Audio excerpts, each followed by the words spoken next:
Fallait vraiment que j'atteigne ces niveaux-là, sinon c'est comme si j'avais loupé ma vie, tu vois. C'est assez fort. Et en fait, après, je me suis dit, mais attends, c'est pas ce que je veux, en fait. Moi, je veux me construire ma liberté. Et l'objectif, c'est oui, de gagner de l'argent, mais en profiter, tu vois. Je veux pas, finalement, ok, si je suis directrice, je suis reconnue pour ce que je fais, mais en fait, j'ai plus de temps. Je fais que de voyager de partout en France et en fait, j'ai juste pas de temps, en fait. Je fais que de travailler et je profite même pas de mon argent parce que j'ai pas de temps. Et du coup, j'ai décidé de faire un virage à 180 degrés qui était celui de quitter mon taf. Moi, j'ai commencé comme tout le monde, comme toute personne lambda qui n'y connaît rien en immobilier. Et après, je me suis formée. J'ai fait, ah tiens, l'investissement rentable, ça existe. Et là, effectivement, ouais, je me suis plutôt mis sur la colocation et la location meublée. Donc, le monde des investisseurs, des rentiers, des gens qui investissent dans l'immobilier rentable, qui gagnent de l'argent avec ça et qui en vivent. Et je suis sortie de là et je me suis dit, mais c'est quoi ce monde parallèle qui C'est existe? quoi cette secte? Mais oui. Et du coup, je me suis dit, mais laisse tomber, moi, j'ai pas choisi le bon monde, en fait. Je veux appartenir à ce monde-là et quitter le mien. Ça m'a permis de faire des investissements à la frontière suisse qui ont pris de la valeur énormément, d'accord? Contrairement à beaucoup de gens qui font de la défisque au fin fond de la France et qui après se retrouvent à devoir revendre moins cher que ce qu'ils ont acheté. Et là, c'est un drame pour les gens, ou avoir de la vacance locative pendant des mois. C'est ça aussi les problèmes de la défisque, qui ont plus cette appétence au risque et historiquement où la femme a un peu des fois moins confiance en elle ou un petit peu va peut-être s'occuper plus du foyer, de tout ça, tu vois. Et c'est en train d'évoluer. Mais néanmoins, on part quand même d'une société au départ patriarcale qui a ces principes-là, quoi, tu vois. Du coup, à partir du moment où j'ai compris que c'était pas ma zone de génie, je me suis dit, OK, ça, je délègue. Voilà. D'accord. Ça, c'est plutôt positif. Sauf que quand tu délègues, tu as toujours comment dire, un pourcentage de délégation qui est à mesurer. C'est-à-dire que lorsque j'ai délégué l'entièreté de mon premier chantier, je l'ai délégué, mais genre, je l'ai délégué. C'est-à-dire que moi, je voulais dire, on se revoit dans 4 mois et c'est bon. Et on se fait, Ah oui. on se Alors fait un point. ça s'appelle un abandon de chantier. C'est différent. Ça Ouais, mais s'appelle de l'inconscience totale. c'était ma vision de la gestion du chantier en tant qu'investisseuse qui délègue ses travaux, tu vois. Salut à toi et bienvenue dans un nouvel épisode de Chronique Imo. Aujourd'hui, je suis pas tout seul, c'est le retour des interviews et donc du coup, je suis accompagné avec non pas avec une, mais avec deux personnes et je suis très content parce que ça faisait un moment que je cherchais à avoir un binôme pour parler d'immobilier et donc du coup, ça va être intéressant. J'ai même l'impression qu'elles se complètent beaucoup toutes les deux. Donc je vous laisse vous présenter les filles. Salut, salut Mélanie, salut Corinne. Salut. Salut. Alors, par qui on commence? Oh bah vraiment, je vous laisse prendre le lead, hein. Donc peut-être, on va faire de la gauche vers la droite pour moi au niveau de l'écran. Donc Mélanie. Ok, bah, c'est parti. Alors, comment je me présente? Mélanie, 29 ans, lyonnaise, entrepreneur et investisseuse. Yes. Et Ok. voilà, je pense qu'on va se commencer comme ça. Ouais, les grandes. J'aime bien dire aux gens, bah, présente-toi comme quand tu te présentes en soirée. Qu'est-ce que tu dis de toi quand tu vas en soirée? C'est comment tu te Bah, présentes. Et toi, Corinne? ça dépend à quel type de soirée tu vas. Ok, ça donne le ton. Ouais, écoute, ça dépend. Moi, j'aime bien dire, je le fais pour moi. Après, comme ça, je laisse Corinne se présenter juste Ok. derrière. Mais moi, je dis Mathieu, grand amateur de café, et j'aime bien aussi un peu l'immobilier. Ouais, je dis ça comme ça. Et généralement, ça permet voilà, de rester plutôt cool et de mettre une ligne directrice. Donc, Corinne, qu'est-ce que tu fais, Corinne? Salut, salut. Moi, c'est Corinne, donc j'ai 42 ans, je vis à Lyon. Je vais dire comme Mélanie, je suis investisseuse et entrepreneur. Mais je vais Yes. prendre la partie soirée. Moi, je vais dire plutôt, Mhm. je suis fan de voyage, d'immobilier et d'acro-yoga. Accro Ouais. yoga. Ok, ok. Très cool, très très cool.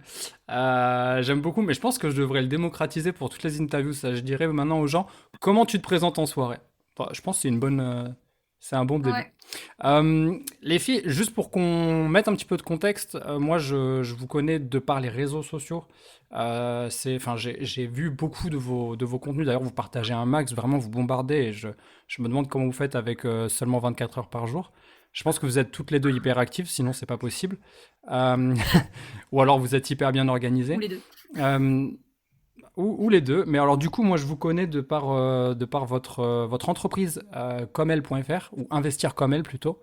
Voilà un petit peu comment je vous connais. J'ai déjà entendu parler de vous par d'autres investisseurs immobiliers que j'ai pu rencontrer.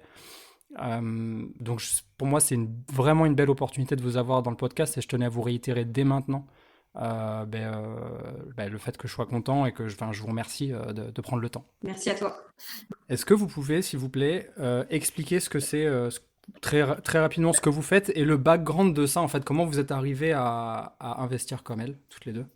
Yes. Alors, Investir comme elle, en fait, c'est une communauté de femmes qui sont passionnées d'immobilier.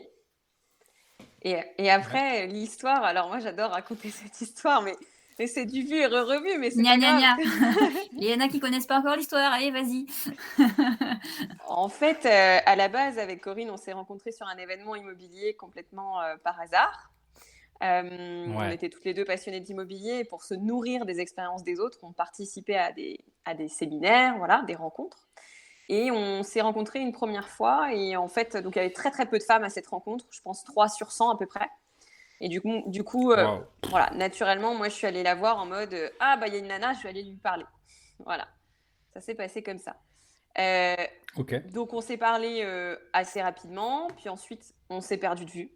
Le temps a passé et on s'est retrouvés plusieurs Ouais. années après sur un autre événement du même type. Ok. Et encore une fois, il y avait très très peu de femmes. Et là, je l'ai reconnue en fait, Corinne. Et je me suis dit, C'était le même événement, mais quelques années plus Pas du tard tout. ou juste deux événements Rien à complètement? voir. C'était quoi le premier événement? On a le droit de dire? On peut dire ce que c'était, qui avait organisé ou quoi?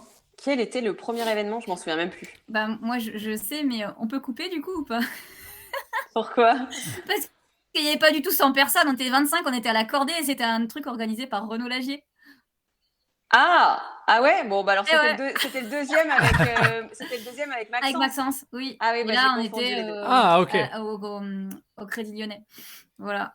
Ah, Donc, ok, du coup, ok, j'ai ok. rien dit. Bon, J'ai fait très bien. 100 personnes, mais what the fuck? Alors du coup, c'était à la deuxième rencontre. Vous voyez, le temps passe et moi-même j'oublie. Donc c'était à la deuxième rencontre, effectivement organisée par Maxence Chabert, qui est Ouais, aussi investisseur entrepreneur. au Radisson Blue. Ouais. Et là, du coup, je l'ai vu et je me suis dit, ah bah je vais aller lui parler parce qu'on s'était déjà croisés. Mm. Évidemment, quand je me suis pointée devant elle, alors, j'ai dit, hey, tu te souviens, on s'était vu à tel événement Et elle me Non. dit, non, je m'en souviens pas du tout. Ah, ok, ok. Mais c'était combien de temps après ça? 2 ans, un truc comme ça. Ok. Donc, Ouais, je bon. t'avoue que bon, Ouais. j'étais un peu vexée et en même temps, je me suis dit, bon, ça arrive hein, quand il y a beaucoup de personnes, peut-être que tu oublies. Et du coup, en fait, vu qu'elle était très froide, Ok. concrètement, il y avait son chéri qui était juste à côté, Yanis, qui est très commerçant, très souriant, très Et moins avenant. froid. Du coup, j'ai décidé plutôt d'avoir une conversation avec Yanis plutôt qu'avec Corinne. Et en fait, Ok. voilà, c'était assez drôle parce que le contact est bien passé et c'est de là que tout a démarré, du coup. Alors Incroyable. Bon, pour ma défense, ce qu'elle raconte, c'est la réalité. Le juste, c'est que je suis pas froide, je suis introvertie, donc j'ai du mal à aller vers les gens, voilà. Mais on l'associe à de la mais froideur. C'est dommage. Mais tu sais que si on a le droit de digresser un petit peu là-dessus, juste moi, quand j'ai préparé l'épisode, j'ai été quand même vérifier mes infos, etc. Et je me suis dit quand même, les deux là se sont bien trouvés. Il y en a une qui est commerciale, donc qui doit certainement avoir le bagou et tout, et la deuxième qui a un background d'urbaniste. Donc du coup qui a ce côté peut-être un peu plus taiseux, un peu plus qui reste dans son coin, qui bosse beaucoup au bureau, qui est comme ça dans ses pensées et qui s'ouvre pas trop. Mais peut-être que je me suis trompé, tu vois, je me suis Eh juste ben non, fait la tu t'es remarque pas que trompé du c'est tout, ça. c'est exactement ça. Incroyable. Bon après, voilà, c'est pas du tout, c'est pas négatif. Au contraire, je trouve que c'est bien quand on crée un binôme de savoir où sont nos forces et où sont nos faiblesses d'accentuer nos forces et de se reposer sur l'autre peut-être pour nos faiblesses. C'est peut-être aussi pas mal, C'est quoi. ça en fait, c'est qu'au départ, si tu veux, si tu me demandes naturellement avec qui je me serais associée, pour moi, je me serais associée avec quelqu'un qui me ressemble en me disant comme ça, je veux bien m'entendre avec la personne. Et en fait, je pense que c'est une grosse connerie parce Ouais, que là, mauvaise du idée. coup, Mel, on est totalement différentes et opposées, mais complémentaires. Et du coup, tout ce qu'elle aime faire, j'aime pas, et vice-versa. Et du coup, ça permet, si tu veux, d'avoir un éventail de compétences beaucoup plus large finalement que si tu es tout seul. Ouais, ouais, je suis. Mais tu sais, je retrouve ça avec mes associés dans l'IMO. Je dis mes associés parce que c'est un couple d'associés. Et on est vraiment différents aussi. Et d'ailleurs, on fait pas du tout les mêmes tâches. On n'avance pas sur, enfin, on avance sur le projet justement grâce à ça, grâce au fait que chacun est à sa place, chacun fait des choses différentes. Alors, du coup, vous n'avez pas répondu. C'est quoi investir comme elle? On va où avec ça là? Alors, en fait, donc c'est vrai qu'effectivement, j'ai répondu un peu largement. J'ai dit que c'était une communauté de femmes investisseuses, mais ça s'arrête Yes. pas là.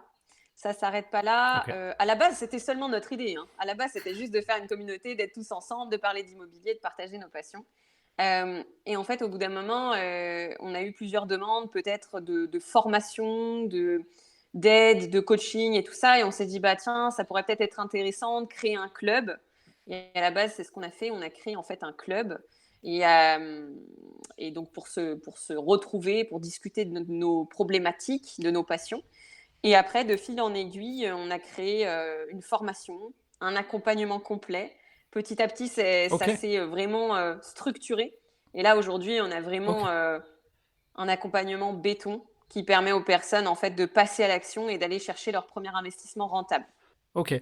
Donc d'un club de passionnés cherchant à faire évoluer tout le monde, tirer tout le monde vers le haut, vous êtes transformé petit à petit. Enfin, c'est toujours un club, mais vous avez aussi la branche centre de formation, si je comprends bien. Ouais, c'est ça exactement. Il y a les deux en fait. Il y a la partie programme d'accompagnement pour les personnes qui souhaitent investir en immobilier et il y a la partie club pour continuer les échanges, pouvoir vraiment, tu sais, pas rester seul dans ton coin en fait, mais vraiment, ouais, voilà, faire partie d'une communauté, parler librement d'argent, parler librement d'immobilier.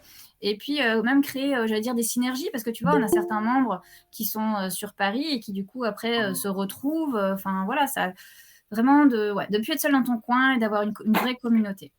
C'est un sujet important, ça, tu crois, le fait que. Enfin, est-ce que tu trouves que dans votre communauté, il y a beaucoup de gens qui se sentent isolés vis-à-vis de l'argent, le fait de ne pas pouvoir en parler Alors, librement? enfin, il y a deux notions du coup dans ce que tu dis, mais la première notion, si tu veux, si on revient un petit peu à la genèse du truc, c'est qu'au départ, on a dit on va recruter 10 bêta-testeuses sur Instagram, ce qu'on a fait.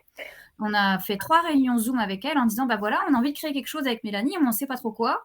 Et du coup, on va faire une espèce de réunion de co-création, tu vois, de brainstorming pour savoir quels sont vos besoins. Et au départ, on était parti en D'accord. disant, dans l'idée, ce qu'on avait, c'était de proposer une formation sur la colocation, puisque toutes les deux, on a des colocations, Yes. plusieurs, et voilà. Et à la première réunion, donc tout le monde se présente. Donc déjà, Bah vas-y, Corinne, spoil les questions de plus tard. Bah, vas-y, il n'y a pas de problème. et ben voilà, je te pourris ton podcast. Excuse-moi, là, je plaisante, je plaisante. Et du coup, à la première réunion avec ces fameuses bêta-testeuses, et ben, on disait, voilà, on hésite à créer une formation. Et elles nous disent, en fait, nous, vraiment, le truc, c'est, je suis seule dans mon coin. On avait des nanas un petit peu dans toute la France.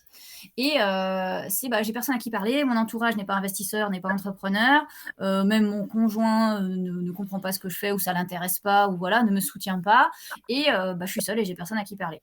Donc ça, c'est la première chose. Le gros point solitude est vraiment ressorti chez toutes les nanas qui nous avaient rejoints. Et la deuxième chose que tu disais, c'est de parler d'argent librement. Donc là, c'est donc finance personnelle, du coup, plus. Le premier sujet. Non, c'était vraiment solitude.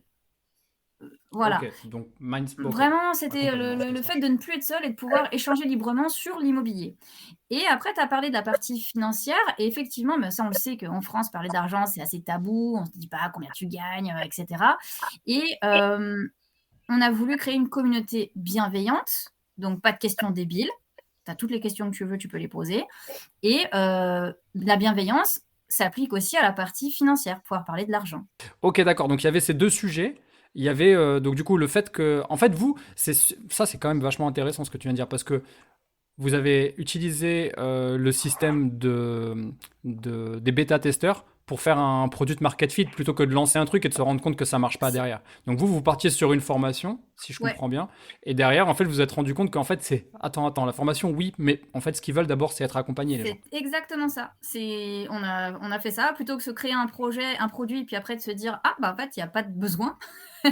Et ben on a pris le problème dans l'autre sens, enfin le projet plutôt dans l'autre sens, en se disant quel est le besoin, et ensuite de proposer un produit qui réponde exactement aux besoins du coup des nanas qui nous avaient rejoints. Ok, bon bah écoute, super. Mélanie, tu voulais ajouter un truc là-dessus?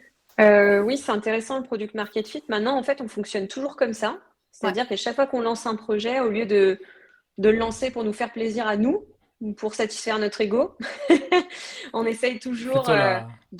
d'abord en parler à la communauté pour savoir si ça les intéresse ou Ok. pas, parce que ça sert à rien au bout d'un moment de passer des heures sur potentiellement un produit, un projet, et finalement être toute seule avec son projet quoi, à la fin. Ça sert pas à grand-chose. Et du coup, tu me parlais là de communauté. Vous tenez les comptes un petit peu. Vous savez combien de personnes vous suivent et vous savez combien de personnes vous pouvez impacter justement grâce à vos réseaux et à votre business. Oui, alors là, on est vraiment dans l'entrepreneuriat, je dirais même le web Ouais. entrepreneuriat. Oui, tout à fait. On a un tableau de suivi de l'ensemble des métriques. Donc, c'est-à-dire que chaque mois, on renseigne toutes les données chiffrées de notre compte Instagram, YouTube, LinkedIn, etc., etc. La liste email, voilà, tout. On suit tout. Ok. Ok, ok. Tu peux partager ou pas à peu près combien de personnes vous êtes capable d'impacter, par exemple, si vous faites une publication ou vous lancez un nouveau produit, vous pensez que combien de personnes peuvent être touchées, combien de femmes? Je sais qu'il n'y a pas que des femmes qui vous suivent, évidemment, mais combien de personnes peuvent être touchées ou impactées, à peu près? Franchement, je sais pas. Je sais pas te dire exactement. Là, comme ça, il faudrait faire une addition sur toutes les, comment dire, tous les Tous canaux les de réseaux? communication qu'on a. Et là, aujourd'hui, de te donner un chiffre comme ça, je sais pas. Je vais te donner des bêtises. Ok, ça marche, pas de souci. Bon, je me posais la question parce que vu le nombre de, enfin c'est ce que je disais en début d'épisode, vraiment vu le nombre de posts que vous faites, j'imagine que ça a dû débloquer pas mal de situations et pas mal de, je pense que ça a dû aider beaucoup de gens. Je veux pas utiliser le mot femme parce que je suis sûr qu'il y a aussi des hommes qui vous suivent, mais ça a dû aider beaucoup de gens qui sont pas forcément dans votre liste email ou, mais juste qui vous écoutent, qui vous regardent, qui vont vous lire, qui reçoivent vos mails, Ouais, etc., c'est etc. très intéressant ce que tu dis. Du coup, je vais donner une statistique que je connais bien. Je pense que Coco l'a en tête aussi. C'est, on a donc deux médias qu'on appelle YouTube et Instagram sur lesquels on publie très régulièrement. Sur YouTube, on a Yes. 80% d'hommes qui nous suivent. Et Ah ouais, oui? Ouais. tout à fait. Donc, tu vois, tu parlais d'hommes, tu disais, oui, je suis sûre qu'il y a des mecs qui vous suivent. Donc, oui, c'est le cas.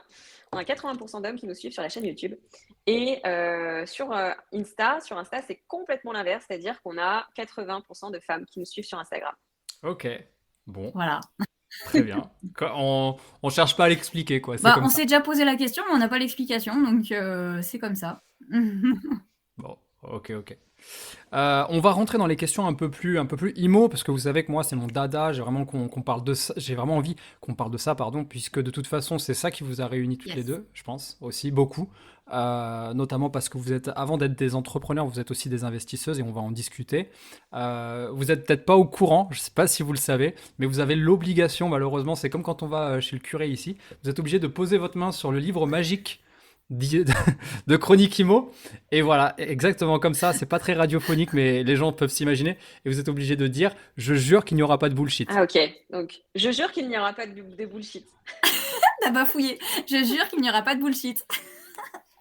Allez, c'est nickel, c'est pas... c'est vraiment mon moment préféré. C'est là où on commence à avoir peur, Euh, en fait, du coup. N'aie pas peur. C'est très bienveillant ici. C'est la maison du bonheur. Euh, Allez, une vraie question chronique IMO pour le coup. Là, comment t'es tombé dans l'immobilier, Corinne? Je te lance la balle à toi et puis tu la feras passer à Mélanie juste après. Ok. Sur l'investissement immobilier, je suis tombée dedans vraiment de manière très, très classique. J'ai d'abord acheté ma résidence principale à 29 ans, toute seule. Mhm. Totalement flippée, mais en même temps, je me disais, je peux pas continuer à payer un loyer à perte, donc je vais investir. Donc j'ai mis de l'argent de côté péniblement pendant plusieurs années, et après j'ai mis tout en apport. Voilà, j'ai fait Ah, all-in. ok. J'ai mis... Et encore, j'avais juste les frais de notaire, je crois. Enfin, je dis, c'était toutes mes économies à l'époque. Ensuite, Ok. du coup, Tu regrettes ou pas ça? Je te fais non, des franchement, sous-questions. après coup, je Ok. regrette pas. Enfin, tu peux pas regretter parce que quelque part, c'est comme ça que tu apprends aussi, quoi, tu vois. Oui, effectivement, si je m'étais formée à l'immobilier à 20 ans, comme les jeunes ils font aujourd'hui, et que j'avais fait des investissements locatifs, j'aurais fait différemment. Mais après, c'est pas grave, c'est ok, ça fait partie de mon expérience. Attends, quoi? Excuse-moi, t'as dit un truc là qui vient de Dis-moi. m'interpeller. Les jeunes de 20 ans s'intéressent à Ah bah, l'immobilier, à on a l'investissement des locatif? membres chez nous qui ont 20 ans et on a des membres qui investissent à 20 ans, oui. Et moi, je me dis, à 20 ans, à part penser à mes études, à sortir et aux garçons, je pensais pas à grand-chose, tu vois. Ouais, ouais. Donc, ouais, il y Ah en non, a. mais très bien. Et il y en a plus Ok, super. il y en a plus qu'on ne pense, hein. Franchement. Tant mieux. Non, mais moi, c'est une réflexion positive, hein, mais Ah, mais très très positive, ouais. Ils ont, ils ont 10 ans d'avance sur moi, t'imagines, ils investissent à 20 ans, moi j'ai commencé à 29, donc voilà quoi. Et du coup, ensuite, donc j'étais directrice d'agence et je gagnais bien ma vie, mais je payais beaucoup d'impôts. agence immobilière? Non, pas du tout. Alors, je faisais du pilotage de projets immobiliers, donc tout ce qui est maîtrise d'œuvre, assistance à maîtrise d'ouvrage et contractant général. Donc, c'est des métiers autour de la rénovation tout corps d'État. Et Oui. j'accompagnais les entreprises dans leurs projets immobiliers, donc à s'installer dans des nouveaux bureaux ou à se délocaliser, à se regrouper. Voilà, partie conception, suivi de travaux, déménagement et immobilier. Et Ok. à l'époque, célibataire sur le papier des impôts, donc plein pot au niveau des impôts. Et il y a un jour, j'ai fait le calcul et j'ai dit, OK, je bosse 9 mois de l'année pour moi et 3 mois de l'année pour payer mes impôts. Un quart de C'est mon salaire annuel partait aux impôts. Là, j'ai pété un câble. J'ai dit, c'est pas possible. Je me suis renseignée, je sais même pas comment, j'ai rencontré un CGP, un conseiller en gestion de patrimoine, qui m'a dit, bah tiens, t'as qu'à faire de la défisque, t'as qu'à faire du cellier à l'époque. Je dis ok, j'y connaissais rien, j'ai fait confiance aveugle, j'ai signé, j'ai acheté, voilà. Et puis après, j'ai vu que je payais beaucoup moins d'impôts, j'étais contente, donc j'ai dit on va refaire pareil. Donc après, j'ai fait un Pinel. spoiler alerte, ne Oui, faites pas ça. c'est ça, voilà. Et donc ça, c'était, je sais plus, dans les années entre, j'en sais rien, 2010, un truc comme ça. Ouais, 2009, 2010 et ouais, 2011, je sais plus. Et, Ok. euh, et puis ensuite, quelques années plus tard, j'ai eu un changement professionnel. Et du coup, je me suis retrouvée au chômage. Et du coup, j'avais un tiers de salaire en moins. Et là, je me suis dit, ah mince, la défiscalisation sert beaucoup moins. Déjà, première chose. Déjà, ouais. Voilà. Bon, l'avantage, c'est que quand je me suis retrouvée au chômage, du coup, je me suis formée à l'immobilier rentable. Et là, j'ai dit, ah, tiens, j'ai raté 2, 3 trucs intéressants. J'ai découvert ce que c'était que le cash flow, que le fait de pouvoir se créer des revenus complémentaires. Et là, j'ai pris conscience que je vais les appeler mes boulets, mes défisques, en fait, avaient énormément amputé ma capacité d'emprunt, puisque moi, je devais faire un effort financier tous les mois pour payer ces biens. Et du coup, ça a été un Ok. peu handicapant pour moi. Néanmoins, il y a du plus et du moins là-dedans. J'ai fait une vidéo sur la défisque d'ailleurs parce que je ne suis pas totalement tranchée. Oui, si on est bien formé à l'investissement rentable, il vaut mieux pas en faire. Mais moi, ça m'a permis de mettre le pied à l'étrier. Ça m'a permis de faire des investissements à la frontière suisse qui ont pris de la valeur énormément, d'accord. Contrairement à beaucoup de gens qui font Ouais. de la défisque au fin fond de la France et qui après se retrouvent à devoir revendre moins cher que ce qu'ils ont acheté. Et là, c'est un drame pour les gens, Ouais. ou avoir de la vacance locative pendant des mois. C'est ça aussi Hmm. les problèmes de la défisque. Mais voilà. Et puis pour la petite histoire, la défiscalisation, j'en ai sorti un à la fin du dispositif que j'ai passé en meublé et je suis passée d'un cash flow négatif à un cash flow positif. Bien sûr, bien sûr. Non, non, Donc mais il y a savoir tout un tas de arbitrer, tu solutions. vois. Ouais, Bien sûr, bien voilà. sûr. Non, Et non, évidemment, c'est un peu, c'est la cible facile, hein, c'est facile de taper dessus. Mais je le déconseille aussi, hein, je te rassure, je le déconseille vraiment. Moi, j'ai eu de la chance quelque part d'avoir bien été conseillée à ce moment-là et puis de savoir rebondir aussi. Mais oui, maintenant, avec les connaissances que j'ai aujourd'hui, je ne conseille pas de faire de la défisque, bien évidemment. Ok. Voilà. Et toi, du coup, Mélanie, comment t'es tombée, enfin, est-ce que t'es vraiment tombée dans la marmite ou est-ce que c'est venu petit à petit? Comment ça s'est passé? Ben, moi, je suis tombée dans la marmite. Alors, d'une manière, quand même, j'ai cherché. Mais après, j'étais plongée dans la marmite. Je t'explique comment ça s'est passé. En fait, j'étais commerciale dans le bâtiment chez Ilti. Je vendais des perfos, des burineurs, des mèches, tout On ce les qui était. embrasse. Voilà. On les S'ils veulent nous embrasse. envoyer du matos, ils sont les bienvenus. Voilà, c'est ça. Donc, j'ai travaillé là-dedans. J'avais, si tu veux, un salaire de commercial, c'est-à-dire un fixe, un petit fixe et un grand variable. Et moi aussi, c'est la question des impôts qui m'a fait taper sur le Google comment payer moins d'impôts. Voilà Ok. comment ma vie d'investisseuse a démarré. Et ensuite, j'ai commencé à regarder des vidéos YouTube, plus concrètement à manger pas mal de vidéos YouTube. Et là, j'ai vu qu'il y avait une rencontre en présentiel à Lyon qui allait potentiellement rassembler des investisseurs. Du coup, j'ai décidé de faire le pas. 57 € la soirée, je m'en souviens encore, parce qu'à l'époque, ça me semblait juste impossible de mettre une somme pareille dans une rencontre immobilière, alors qu'aujourd'hui, je te cache pas toutes les sommes et milliers d'euros que je mets dans les formations et les Bah, bien coachings. sûr. Mais au départ, quand tu n'es pas du tout formé à ça, à ce que c'est que l'investissement sur soi, eh bien, tu te dis waouh, waouh, qu'est-ce que je vais faire? Payer 57 euros pour manger des cacahuètes et boire un coup. Et du coup, en fait, j'ai découvert un monde à part, le monde des irrésistibles gaulois, si tu veux laisser Ouais, ouais, ouais, rester dans l'ambiance de la marmite. tout à fait. Donc, le monde des investisseurs, des rentiers, des gens qui investissent dans l'immobilier rentable, qui gagnent de l'argent avec ça et qui en vivent. Et je suis sortie de là et je me suis dit, mais c'est quoi ce monde parallèle qui C'est existe? quoi cette secte? Mais oui. Et du coup, je me suis dit, mais laisse tomber, moi, j'ai pas choisi le bon monde, en fait. Je veux appartenir à ce monde-là et quitter le mien. Et c'est là Ça que j'ai valait bien commencé. 57 balles, hein. Ça valait, putain, ça valait bien 57 balles, ça, je peux te le dire. Voilà. Et du coup, j'ai une question qui est toute faite par rapport à ce que tu viens de dire, parce que c'est intéressant ce que tu viens de dire, et c'est pas du tout jugeant ma question, mais c'était quoi ta relation à l'argent à cette époque-là, clairement? La relation à l'argent, c'était l'objectif, c'est d'en gagner le plus possible pour être reconnu. Euh, Plus tu gagnes, et je vais même un peu au-delà, c'est-à-dire que c'est l'argent est lié à ça, mais c'est plutôt le statut social que je cherchais Ouais, moi. ok. C'est-à-dire, il fallait que je sois responsable, il fallait que je sois directrice, il fallait que j'ai ce statut pour pouvoir exister. Et Ouais, quand j'ai commencé à rencontrer les rentiers de l'immobilier, je me suis dit, mais attends, qui c'est qui a compris le jeu là, en fait? c'est clair. Je Tu me sais que suis je dit me que j'étais reconnais pas dans le bon vachement en game. toi, je me reconnais vachement dans ce que tu dis. J'étais moi-même commercial et puis j'ai- j'étais dans cet état d'esprit de grimper les échelons. Ah quoi, je suis commercial, du coup je veux être team leader, après je veux être manager, après je veux être directeur et chef d'exploitation. Enfin voilà, ça s'arrête jamais. En réalité, bah, c'est pas ça le. je- Et tu sais que depuis que j'ai quitté mon taf, je te jure, hein, je veux plus aucune responsabilité de ce type-là, de toute cette catégorie de responsabilité RH, tu vois, management, enfin, je veux pas du tout remettre les pieds là-dedans, quoi.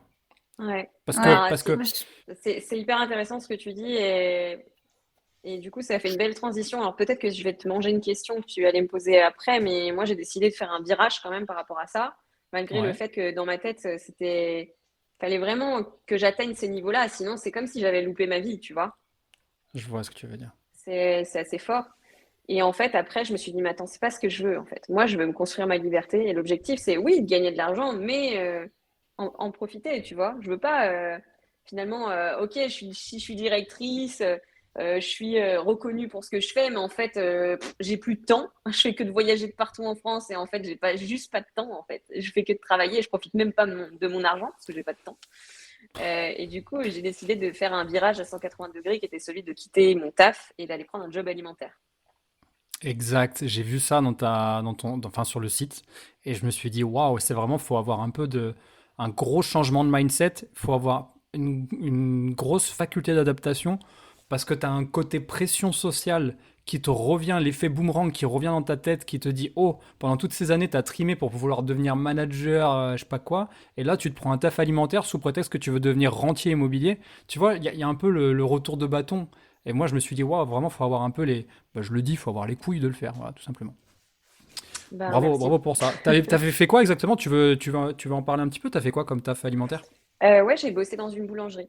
En fait, Ok, l'objectif, c'était de créer ma boîte. Donc, je me suis mis en auto-entreprise et je voulais aussi continuer à investir dans l'immobilier. Donc, c'est pour ça qu'il me fallait un CDI, tu vois. Du ouais. coup, c'est assez dingue parce que quand je suis arrivée pour prendre le job, au début, je me suis dit non, mais attends, tu sais, la nana, limite, un but d'elle-même, ah, je suis trop diplômée, ils me voudront pas, tu vois. Et quand je suis arrivée, la nana, elle a vu que j'étais là à l'heure, que j'ai souri, j'étais présentable en quelque sorte. Et du coup, elle m'a dit, bah, vous pouvez commencer demain. Et j'ai commencé tout de suite. C'était assez incroyable. Et pourtant, je suis allée à l'entretien en basket, vraiment à la cool, quoi. Bah ouais, ouais. Mais tu Et sais, voilà. c'est marrant, ça me fait penser C'est les prémices un peu, ton histoire, c'est les prémices du mouvement FIRE. Tu sais, c'est les traders de la défense qui vont vivre dans la Drôme et faire leur jardin, quoi, tu vois. Ouais, c'est ça. Why not? Il est où le problème, en fait? Et du coup, moi, j'ai juste pour revenir sur la question, parce que tu as quand même vraiment spoilé tout à l'heure, Corinne, mais bon, je vais quand même te demander, quel est ton mode d'exploitation favori maintenant, toi qui es investisseuse en immobilier et du coup, la même question à Mélanie après, si tu veux bien répondre. Mode d'exploitation, donc aujourd'hui j'ai des colocations. Et ensuite j'ai des appartements en location en nu et en meublé. Ok. T'as commencé par la colocation, du coup, c'est ce que tu disais tout à l'heure. En investissement rentable, oui. Oui, Après oui, avoir évidemment. fait mais J'ai compris que voilà. t'as eu une période, c'était un peu de, t'as commencé par le côté obscur et après t'es venu Voilà. chez les Jedi, mais ok, C'est ça. maintenant que Moi, t'es j'ai un commencé Jedi, comme tout le monde, comme toute personne lambda qui n'y connaît rien en immobilier. Et après, je me suis formée. J'ai fait, ah tiens, l'investissement rentable, ça existe. Et là, effectivement, coloc. ouais, je me suis plutôt mis sur la colocation et la location meublée. Ok. Et toi, Mélanie, pareil, coloc? Ouais, moi j'ai commencé par une coloc. J'ai eu la chance d'avoir un Jedi tout de suite sur mon chemin.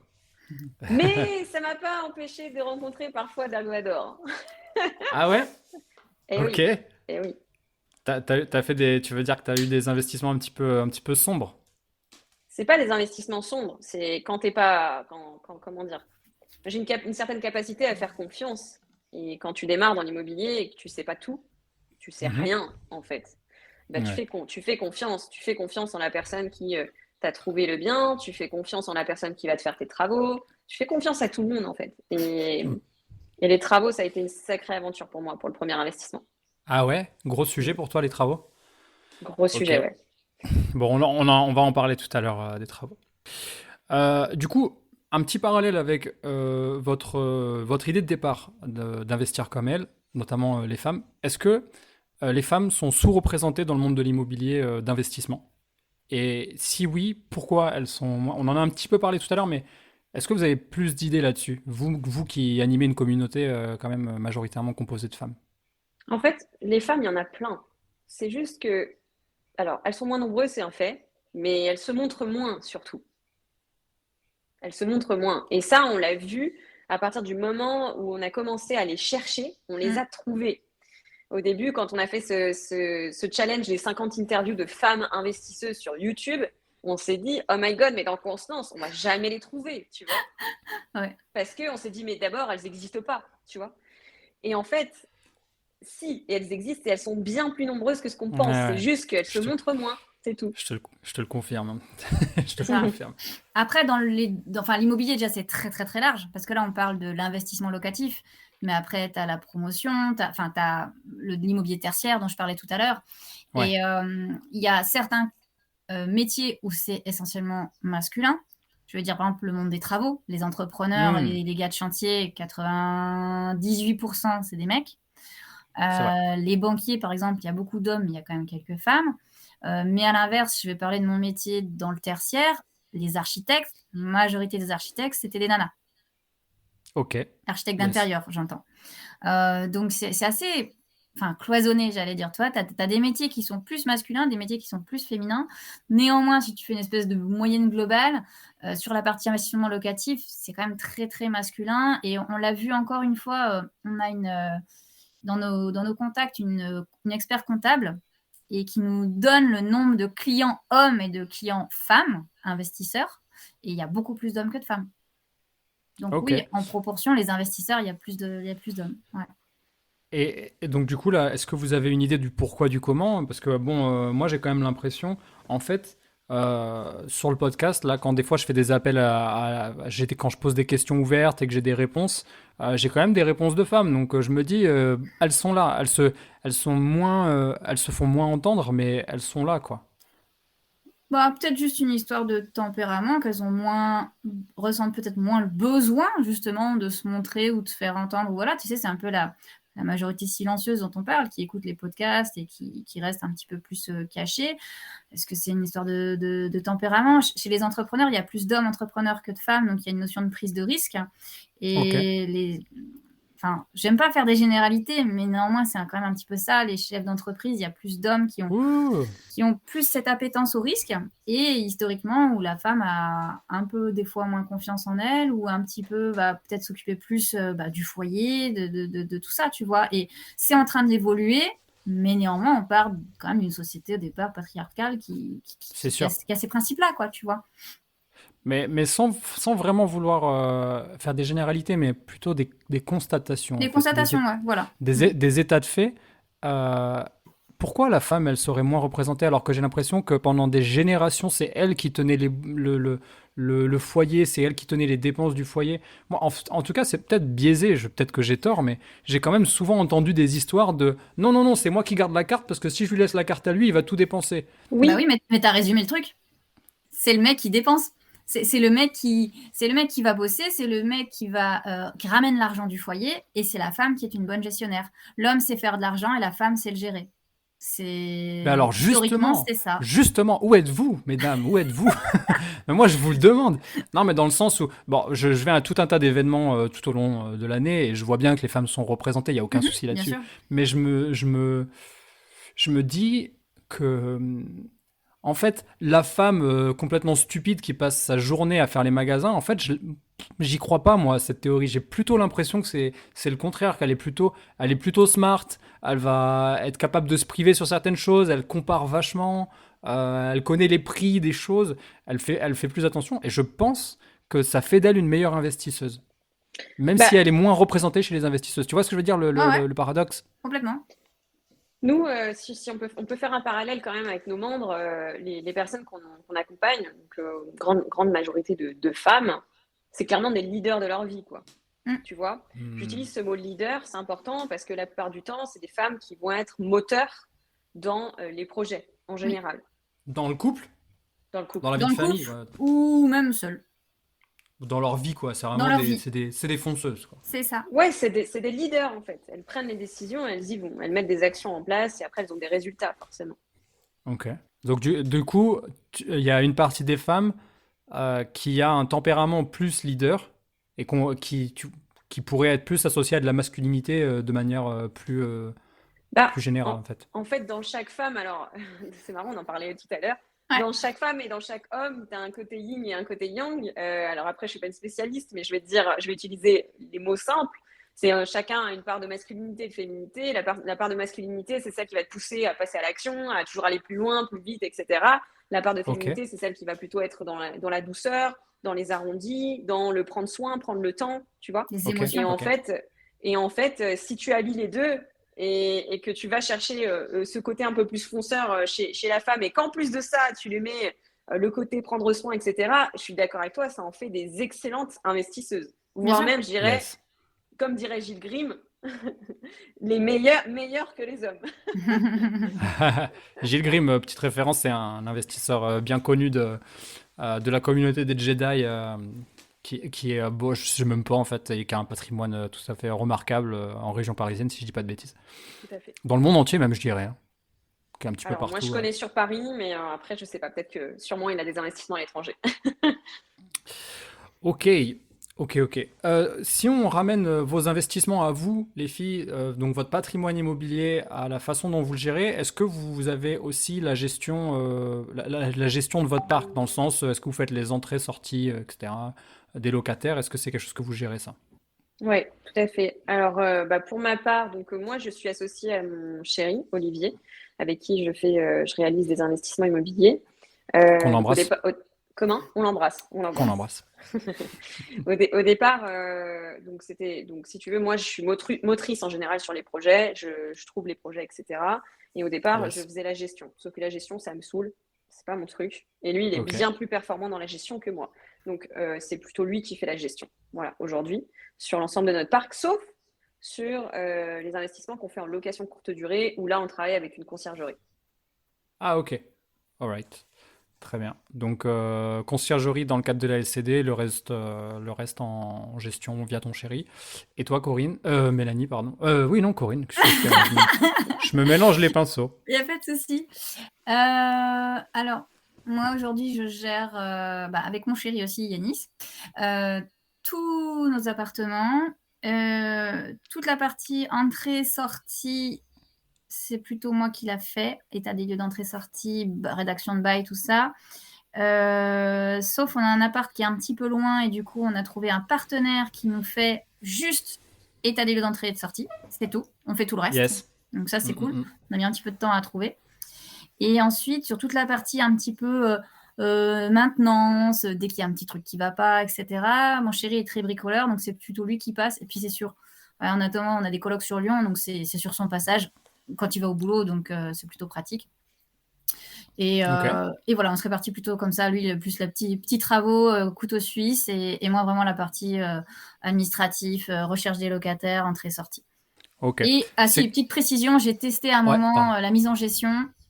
Ah, voilà, ça s'est pas bien passé. Non. Donc j'ai repris la gestion. Mais je désespère pas un jour de trouver quelqu'un d'autre, parce que je pense qu'un jour, quand j'aurai un patrimoine trop gros, j'aurai envie de déléguer quand même une partie. Mais Ouais. c'est quand même j'ai un niveau d'exigence assez élevé, et du coup, pour l'instant, j'ai pas trouvé chaussure à mon pied, je dirais.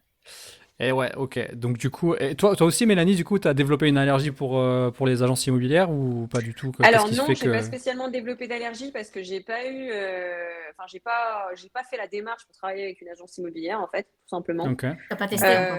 J'ai pas testé effectivement, donc je peux pas encore avoir développé une allergie. J'espère que ça Ok. viendra pas.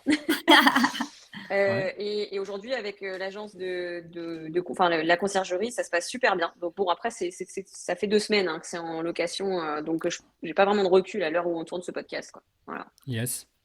C'est sur le Lyonnais, ça? Tout à fait. La Enfin, c'est conciergerie? au Ok. nord de Lyon, je dirais. Ok, ok, ok. Non, je vous pose la question parce que moi, c'est pareil, j'ai jamais sauté le pas de passer par une agence pour la gestion de mes biens. Franchement, je pourrais. D'un point de vue rentabilité, ça passe. D'un point de vue même pour soulager l'esprit et le fait de pas vouloir traiter avec les locataires en direct, etc. Je peux comprendre que c'est intéressant pour certaines personnes. Moi, j'ai toujours pas sauté le pas et j'avoue que j'ai quand même peur de par les retours d'expérience que j'ai autour de moi, tu vois. Même des gens qui ont des petits parcs, ils ont des problèmes. Mm. J'ai jamais entendu, ou alors si je l'ai entendu, peut-être que je m'en souviens plus, mais et je fais pas ça pour tirer à balles réelles sur les agences, c'est vraiment pas l'idée, mais je me dis en fait, étant donné que c'est pas leur immobilier, ils ont pas transpiré, je me dis que pour 40 ou 50 balles par mois par appartement, bah, ils peuvent pas délivrer autant de travail que le propriétaire lui-même. Mm. Après, ce qui peut être fait éventuellement, ce que j'ai vu en termes de gestion, c'est qu'à partir du moment où tu as vraiment un parc conséquent, de toute manière, se pose la question de déléguer, sauf si ton job devient un gestionnaire, quoi, tu vois, si tu kiffes ça. Mm. Tu peux aussi recruter une personne qui soit dédiée à la gestion uniquement de ton propre parc locatif. Et là, dans ce cas, ça devient intéressant parce que la personne, tu es en contact direct avec elle. Et par contre, tu passes par une presta, quoi, tu vois. Ah oui, tu veux dire sous forme de prestation de service Oui. bah, ouais. Ouais. Je connais des gens qui font ça. Je connais des gens qui font ça. Pareil, il y a un vrai truc de fidélité. C'est comme dans n'importe quel business, hein. Après, c'est la Oui. confiance et la fidélité qu'il faut mettre au-dessus de tout. Et... Après, tu arrives dans du management, tu arrives dans de la recrutement de personnel, d'humains, et on retrouve les problématiques. À un moment, vous parliez tout à l'heure de le monde professionnel, où, ce que je disais, Mel, il y a un moment où tu veux cette progression professionnelle, et puis il y a un moment où tu veux plus tout ça. Non, c'est toi qui dis ça, Mathieu. Et moi, Ouais. j'ai été manager d'équipe, j'ai été directrice d'agence pendant 10 ans, j'ai eu toutes les responsabilités. Puis à un moment, effectivement, tu n'as plus envie, quoi. Tu veux plus de tout ça. Donc là, si c'est de nouveau recruter quelqu'un et retrouver, comme si tu montes une conciergerie, tu vas devoir recruter des personnels de ménage et faire du management. Et là, le management, on sait que c'est dans le dur. Hein. Tu as des absences, c'est pas évident. Ouais, ok. Non, mais je pense qu'effectivement, faut vraiment avoir une balance. Faut mesurer le pour, le contre. Et je pense qu'il faut se dire, si tu te dis que ton palier, c'est genre, je te parle à toi, là, auditeur, si jamais tu te dis que ton palier, c'est genre d'avoir 35, 40 biens et qu'à partir de là, tu as suffisamment, en fait, dans ton ratio perte-bénéfice pour prendre une personne à temps plein, bah let's go, tu vois. Mm. Parce que tu vas certainement perdre les jours d'absence ou la personne, quand elle va être défaillante, tu vas devoir passer par un autre prestat, etc. Mais disons que lycée sur les 12 mois de l'année, bah t'es gagnant. C'est peut-être un vrai ratio, mais je me sens pas à l'aise avec ça. Alors, moi, j'aurais tendance plutôt que prendre une personne à temps plein, de prendre 2 personnes à mi-temps pour diluer le risque. Ça, c'est un vrai bon conseil. Merci, Corinne. Bah, c'est le Ça, c'est management. Du coup, tu mets pas tous tes œufs dans le même panier. Ah ouais, c'est clair. C'est clair. Mais du coup, j'ai un peu la même question par rapport, enfin, vis-à-vis des travaux. Toi, tu disais tout à l'heure, Mélanie, que tu avais eu des expériences un peu sombres d'un point de vue gestion des travaux, etc. Ouais. Tu veux nous en parler un petit peu? C'est quoi votre relation? Vous achetez quand même des biens à rénover, vous utilisez le système du déficit, on est d'accord? Ouais. Tout à fait. Alors, ma relation aux travaux, malgré le fait que j'ai travaillé beaucoup en relation avec des mecs de chantier, Ouais, des conducteurs de travaux et des chefs de chantier, j'aime pas les travaux en fait. C'est pas mon truc. C'est plutôt quelque chose qui me stresse. J'ai réussi du coup à poser, enfin comment dire, à le savoir, à le comprendre en fait que c'était pas ma zone de génie. Et du coup, à partir du moment où j'ai compris que c'était pas ma zone de génie, je me suis dit ok, ça je délègue. Voilà. Ça d'accord. c'est plutôt positif. Sauf que quand tu délègues, tu as toujours comment dire, un pourcentage de délégation qui est à mesurer. C'est-à-dire que lorsque j'ai délégué l'entièreté de mon premier chantier, je l'ai délégué, mais genre, je l'ai délégué. C'est-à-dire que moi, je voulais dire, on se revoit dans 4 mois et c'est bon. Et on se fait, Ah oui.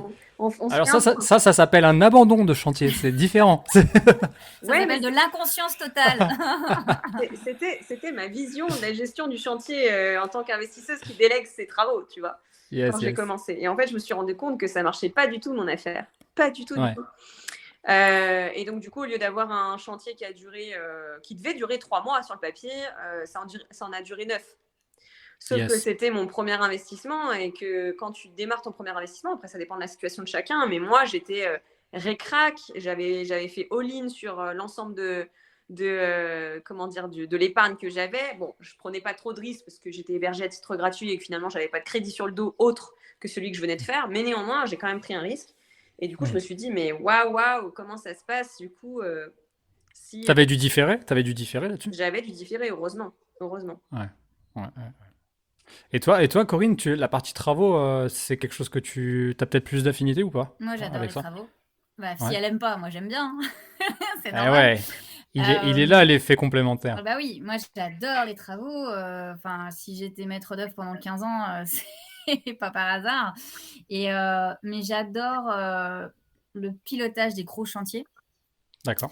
Euh, et si tu veux, dans le tertiaire, les montants, les budgets de travaux sont tellement élevés qu'on a vraiment on peut mettre la pression sur les entreprises. On peut se permettre de mettre la pression parce qu'il y a du coup l'enjeu financier derrière qui est conséquent. D'accord. Du coup, ça se passe plutôt bien parce que derrière, bah, ils espèrent d'autres chantiers et du coup, tout le monde va dans le bon sens et ça se passe bien. Au niveau des chantiers dans des investissements locatifs, les budgets sont ridiculement petits par rapport à des gros chantiers de On est bureau. d'accord, on est d'accord. Du coup, tu n'as pas du tout le même moyen de pression. Du coup, quand tu dis, limite à la rigueur, le mec, tu dis, bah, je te paye pas, il s'en fout. Il dit quelque part, je sais pas, à 2000 euros près, il va faire un autre chantier, et puis voilà. Du Hmm. coup, mes premiers chantiers investissement locatif, j'étais un petit peu déstabilisée parce que déjà, je pensais faire du pilotage en corps d'état séparé, donc piloter toutes les entreprises. Et puis, je me suis rendu compte que c'était pas forcément intéressant parce que ça allait me prendre vraiment du temps. Et quelque part, là, c'est pas mon job. Ma valeur ajoutée, elle n'est pas à ce niveau-là. Donc, j'ai opté plutôt pour des entreprises générales. Donc, une Des entreprise TCE. qui fait tout et qui fait le pilotage. Et j'en étais très contente. Et il y a plein de gens qui m'ont dit, ah, mais pourquoi tu fais pas le pilotage toi-même et tout machin? Mais je dis, en fait, ma valeur ajoutée, elle n'est pas là. Ma valeur ajoutée, elle est à trouver le bien supplémentaire et pour pouvoir réinvestir, quoi, tu vois. D'accord. Par contre, l'avantage, c'est que j'ai ce regard technique, j'adore la technique, j'ai ce regard critique, donc je vais sur le chantier régulièrement. La confiance n'empêche pas le contrôle, hein, mémé. Et moi, jamais je lâche un chantier plus de 15 jours, enfin, j'y vais régulièrement. Et en plus, je suis très pointilleuse. Enfin, les nanas sur les chantiers, pour le coup, au niveau des finitions, tout ça, on est plus exigeante, on a un regard qui est plus précis, tu vois. Et du coup, c'est une partie que ouais, j'adore. Néanmoins, j'ai conscience que je préfère la confier à une entreprise générale qui va Ok. se gérer tous les problèmes. Et moi, je suis juste là, je reste dans mon rôle de maître d'ouvrage, quelque part, de client. Et je fais des arbitrages s'il y a besoin. Et je m'assure que le planning est respecté. Ok. Ouais, c'est intéressant. C'est intéressant. Donc, ouais, passer par une TCE, ça permet effectivement de peut-être se dégager du temps. C'est aussi une façon d'être moins sur le chantier, comme ce que tu aimes Ouais, faire, du coup, Mélanie, toi. Être aussi moins sur le chantier. c'est Parce ça. que c'est visiblement pas non plus ta valeur ajoutée. Par contre, moi, j'ai quand même une vraie problématique avec. Tu vois, c'est un peu comme en politique, quoi. Tu donnes tous les pouvoirs à une seule et même entreprise. Et typiquement, si jamais il y a un problème sur la plomberie et qu'il n'est pas d'accord, euh, eh ben, clairement, il peut te planter le chantier pour tout le reste pour tous les autres corps d'État. En fait, moi, j'ai une problématique Ouais, avec le fait que déjà, d'une part, parce qu'en réalité, j'ai deux problématiques. Le premier point, c'est que c'est plus cher. ouais. Et moi, j'ai cette réputation d'être un vrai rat. Je préfère piloter les différents corps d'État parce que comme ça, je rabote en fait au niveau de chacun des devis. Je vais pas forcément au devis le moins cher, mais je vais négocier l'entrepreneur que j'ai sélectionné. C'est pas forcément le moins cher. Je veux pas non plus passer pour un total rat. Mais l'entreprise tout corps d'État, en fait, lui, son travail, c'est de gérer tout un tas de chantiers. Et il va faire tourner ses équipes sur tous les chantiers. Donc le jour où il y a un truc qui va pas me plaire sur le chantier, que je vais lui dire, oh mais ça me plaît pas, en fait, il va me planter pendant 15 jours, il va virer tous ses gars, il va les mettre sur un autre chantier, et ça va être pénalisant. Et en fait, si je t'en parle, c'est parce que j'ai eu cette expérience, et je me dis, en fait, mais plus jamais, en fait, les TCE, ça vaut, en fait, l'argent que tu donnes en plus, dans mon cas à moi, ça valait pas le coup, tu vois. Mm, mm, mm. Alors, ça me fait sourire ce que tu dis parce que, bah, de toute façon, des TCE, il y en a des bons et des pas bons, hein, comme toutes les entreprises, Bien quelque part. sûr. Euh, Moi, au début, j'étais chasseur immobilier en parallèle de ma boîte, parce que tu peux faire plusieurs activités en même temps. Et du Ouais. coup, en tant que chasseur, on avait un partenariat avec une entreprise TCE. Donc, si tu veux, je travaillais à longueur d'année avec elle. Elle me faisait les devis travaux, elle faisait les suivis, elle me faisait les chantiers. Et elle avait tout intérêt à ce que ça se passe bien parce que derrière, ben, on lui redonnait des chantiers, tu vois. Donc, c'était un peu un partenariat. Et du coup, quand Ouais. j'ai fait mes propres investissements, ben, en fait, j'ai fait appel à elle. Donc, déjà, je partais pas de nulle part. Je partais pas de zéro. Je savais ce qu'elle valait. Et en termes d'équipe, et en termes de qualité de finition, et en termes de respect de délai, etc. Et voilà. Donc, j'avais cette partie-là. Et après, si tu veux, je me suis posé la question, effectivement, de dire, ouais, ok, mais je pourrais le faire pas en TCE parce que j'ai les compétences de le faire et ça me D'accord. coûtera moins cher. Alors, oui, sur le papier, financièrement, ça me coûtera moins cher, mais le temps que je vais passer en plus à piloter les entreprises, ça a un coût. Ton coût horaire, en fait, Ah non, ça a mais un c'est coût, sûr tu que. vois. Et ton coût horaire, eh ben, il sera bien plus élevé quelque part que l'économie que tu vas faire sur le passage de tout corps d'État à l'eau séparée. Donc l'un dans l'autre, Non, je non, fais ce bien. choix d'entreprise générale. Et puis, parce que je me suis rendu compte que, comme ce que je te disais, sur mes gros chantiers, faire en lot séparé, j'avais vraiment du pouvoir sur les entreprises. Donc, je pouvais vraiment leur faire enfin, ce que je voulais, entre guillemets, hein, pour que le chantier fonctionne, etc. Et voilà. Et autant je trouve que tu as ton poids, il est vraiment ridicule sur des petits chantiers et les gars ils disent bah, moi je vais faire autre chose demain. Que ce soit une entreprise générale ou un corps d'État séparé, c'est pareil en fait. S'il n'a pas envie de venir et qu'il veut faire un autre chantier où il est mieux payé, où c'est plus facile, bah, il le fera quoi. Et Ouais.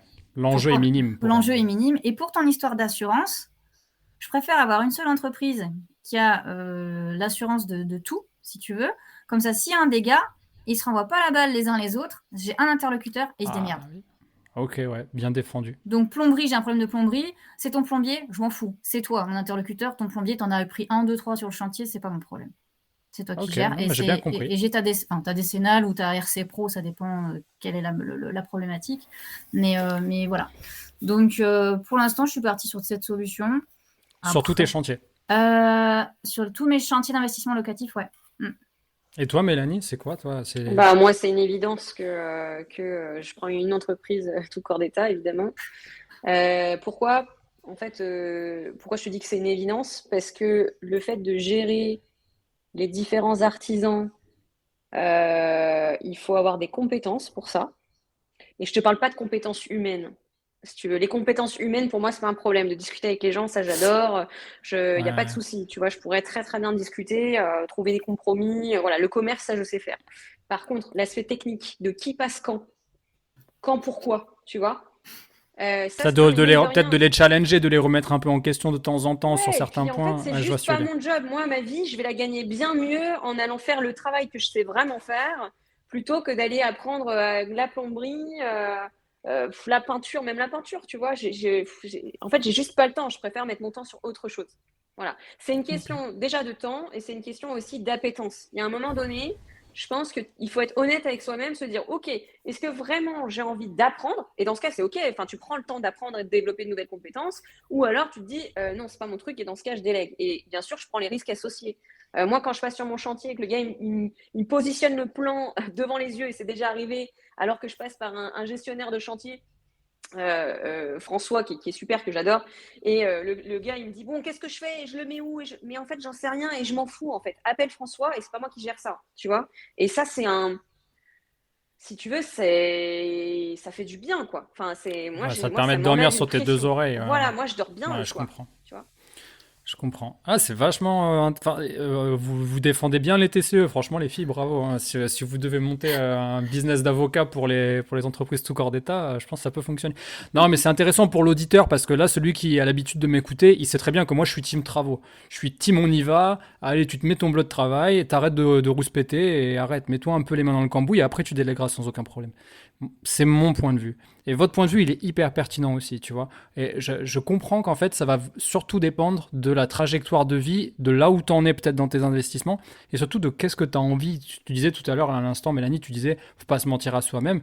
Effectivement, que ça, c'est pas OK pour tout le monde. Évidemment que c'est pas OK pour tout le monde. Mais en tout cas, il y a les deux solutions. Les deux, il n'y a pas de bonne ou de mauvaise solution. Les deux sont possibles. Par contre, il y a peut-être un petit niveau de formation à connaître suivant ce qu'on va choisir comme Oui. option Ouais. pour pas faire de bêtises, quoi. Mais tu vois, pareil, il y a plein de membres qui nous disent ouais, mais pourquoi est-ce que c'est pas plus intéressant de faire les travaux nous-mêmes? Alors, la réponse, elle n'est pas oui ou non, parce que c'est selon quel plan, selon quel point de vue. Financièrement, oui, bien sûr. Ok, après, techniquement, au niveau des assurances, tu t'amuses à faire de l'électricité ou de la plomberie, tu fais une connerie. Ouais, c'est ça. Il y a C'est des pas la trucs, faut même. pas toucher, faut pas s'embêter. Et en termes de temps, bah non, ça sera toujours, tu iras toujours moins vite que, enfin, sauf si ton métier, c'est ton métier évidemment, mais tu iras toujours moins vite qu'une entreprise. Et puis, encore une fois, je rejoins Mélanie qui dit, ta valeur ajoutée, elle est pas là quelque part, tu vois. Par contre, sur le TCE, moi, un truc que je peux dire sur le choix du TCE, c'est évidemment, tu prends quelqu'un qui t'est recommandé, Ouais. et systématiquement, bon, tu demandes tous les documents d'assurance, bien sûr, qui vont bien, et surtout, tu vas visiter ces chantiers. Et tu vas visiter des chantiers en cours pour voir l'état du chantier, si c'est propre, si c'est pas propre, comment c'est géré, etc. Un chantier dégueulasse, c'est un dit long sur l'entrepreneur. Et tu vas voir des chantiers terminés pour voir le niveau de qualité, des finitions, etc. Voilà. Tu vas pas à l'aveugle. Mais comment tu fais ça? Tu demandes à Ouais, l'entrepreneur, tu dis, bien OK, sûr. est-ce qu'on peut se donner rendez-vous samedi matin sur un de vos chantiers? Je vais Mais bien vérifier sûr. que Bah ça ouais. correspond à mes attentes. Et si le mec, il a aucun chantier à te montrer, bah, c'est qu'il a un Passe truc ton à se chemin, cacher. quoi. Passe ton Les chemin. gars qui bossent bien, ils sont ravis de te montrer ce qu'ils ont fait. Ils sont fiers Ouais, de te ouais. montrer Bah, ce qu'ils ont fait. ouais, ouais. Il y a le côté un peu, je suis un artisan, je vais vous montrer Bah mon oui, travail, quoi. je travaille bien et regardez comment je travaille bien. Donc du coup, attends, c'est vachement intéressant ça pour l'auditeur. Du coup, c'est quoi les recommandations s'ils veulent passer par un TCE? C'est visiter un chantier, Déjà, c'est si possible de passer par recommandation, c'est-à-dire de mais de t'adresser qui? à d'autres investisseurs qui ont déjà fait des chantiers avec cette entreprise. Ok, donc demander dans un groupe d'investisseurs. Voilà. Est-ce que tu Exemple. as quelqu'un à me conseiller? Et bien sûr, quelqu'un avec qui tu as travaillé, dont tu es satisfait. Pas, Ok. tiens, j'ai un contact, on m'a donné une carte d'adresse, mais je ne sais pas ce qu'il vaut le gars. D'accord? Et Ouais. une fois que tu as cette entreprise, tu le contactes. D'une part, tu lui demandes ses assurances. Ok. Ça, en Donc, général, le mec, s'il n'est pas à jour, il va pas te les donner, tu n'auras plus de signe de vie. Donc voilà. c'est quoi? C'est la décennale et la La DO, RC c'est ça? Pro et la décennale. Alors la décennale, ça dépend des travaux. Il n'y a pas forcément toujours besoin de la décennale, mais sinon la RC Pro. Et la RC Pro, tu vérifies qu'elle est bien en lien avec les travaux qui vont être faits. Aussi. Oui, C'est con, mais si il est pisciniste et qu'il te fait un truc sur l'électricité, ça va pas ça fonctionner. arrive très souvent aussi parce qu'il y a des assurances qui sont plus faciles à avoir que d'autres. Et ensuite, tu appelles l'entreprise, il dit est-ce que je peux visiter un chantier en cours et un chantier Ah, terminé. ok, nickel. Bon, Ou bah, au note pire, bien ça. du pire, des recommandations de clients, éventuellement. Ouais. Satisfaction, est-ce que je peux contacter un de vos anciens clients? Tenez, appelez telle personne, il vous dira comment ça s'est passé. Avec le risque qu'il te donne le numéro d'un pote et pas d'un client. Donc, je préfère aller voir le chantier, tu vois.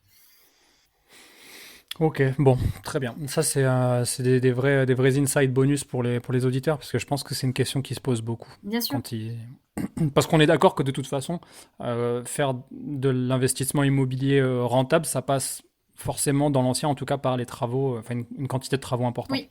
Et optimiser tes coûts et demander 3 devis. Et oui, enfin, il y a plein de tips effectivement sur, sur ça. Ok. Avant de passer à d'autres questions complètement différentes, c'est quoi? Est-ce qu'il y a un hack 20-80 que vous faites, les filles, au quotidien pour gagner du temps ou de l'argent ou voir les deux? Un truc où vraiment vous vous dites, ok, ça c'est par rapport à l'immobilier, je parle, hein, vraiment un truc où là, hors de question que je le. Moi, j'ai une idée. Tu vois, enfin, par exemple, je vous donne un exemple. Les baux, je me déplace, je fais jamais signer les baux en présentiel. Donc moi, mon exemple que je pourrais vous donner, c'est je fais toujours signer en signature électronique une fois que le dossier il est complet. Est-ce que vous avez d'autres exemples?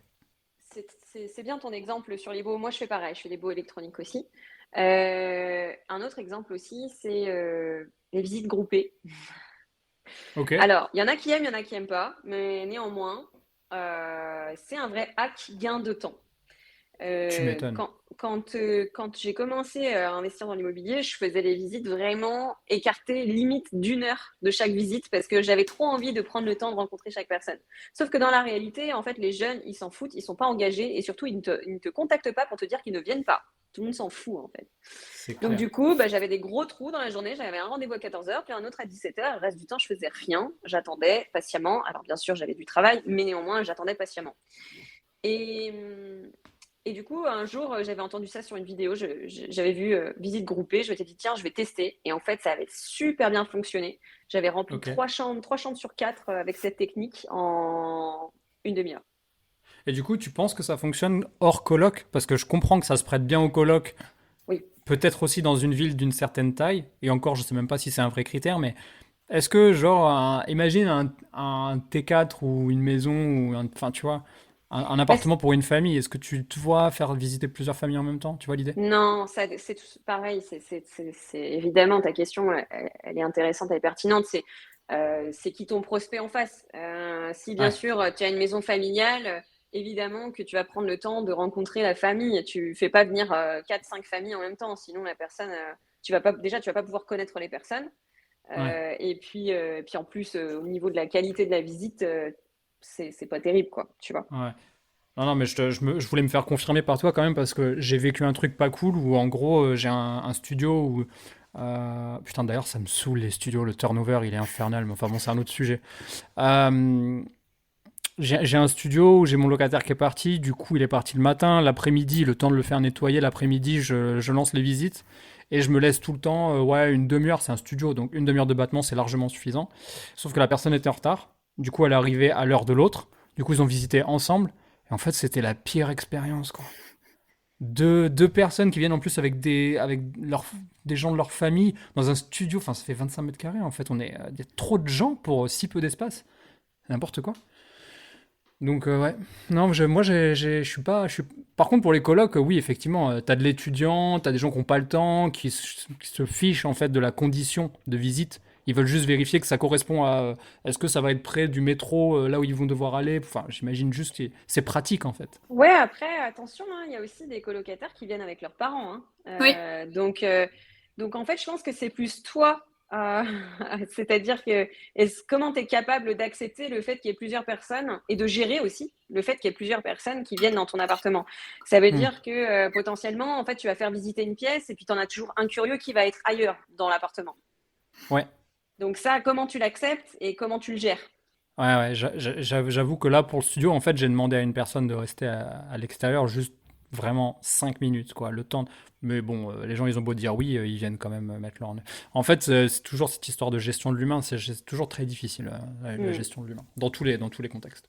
Et toi, Corinne, c'est quoi alors, ton hack? bah, j'ai un peu le tips que Mélanie, mais parce que du coup, quand j'étais chasseur IMO, je faisais de la gestion locative aussi, et tu as toujours des lapins en fait, dans les gens qui veulent visiter.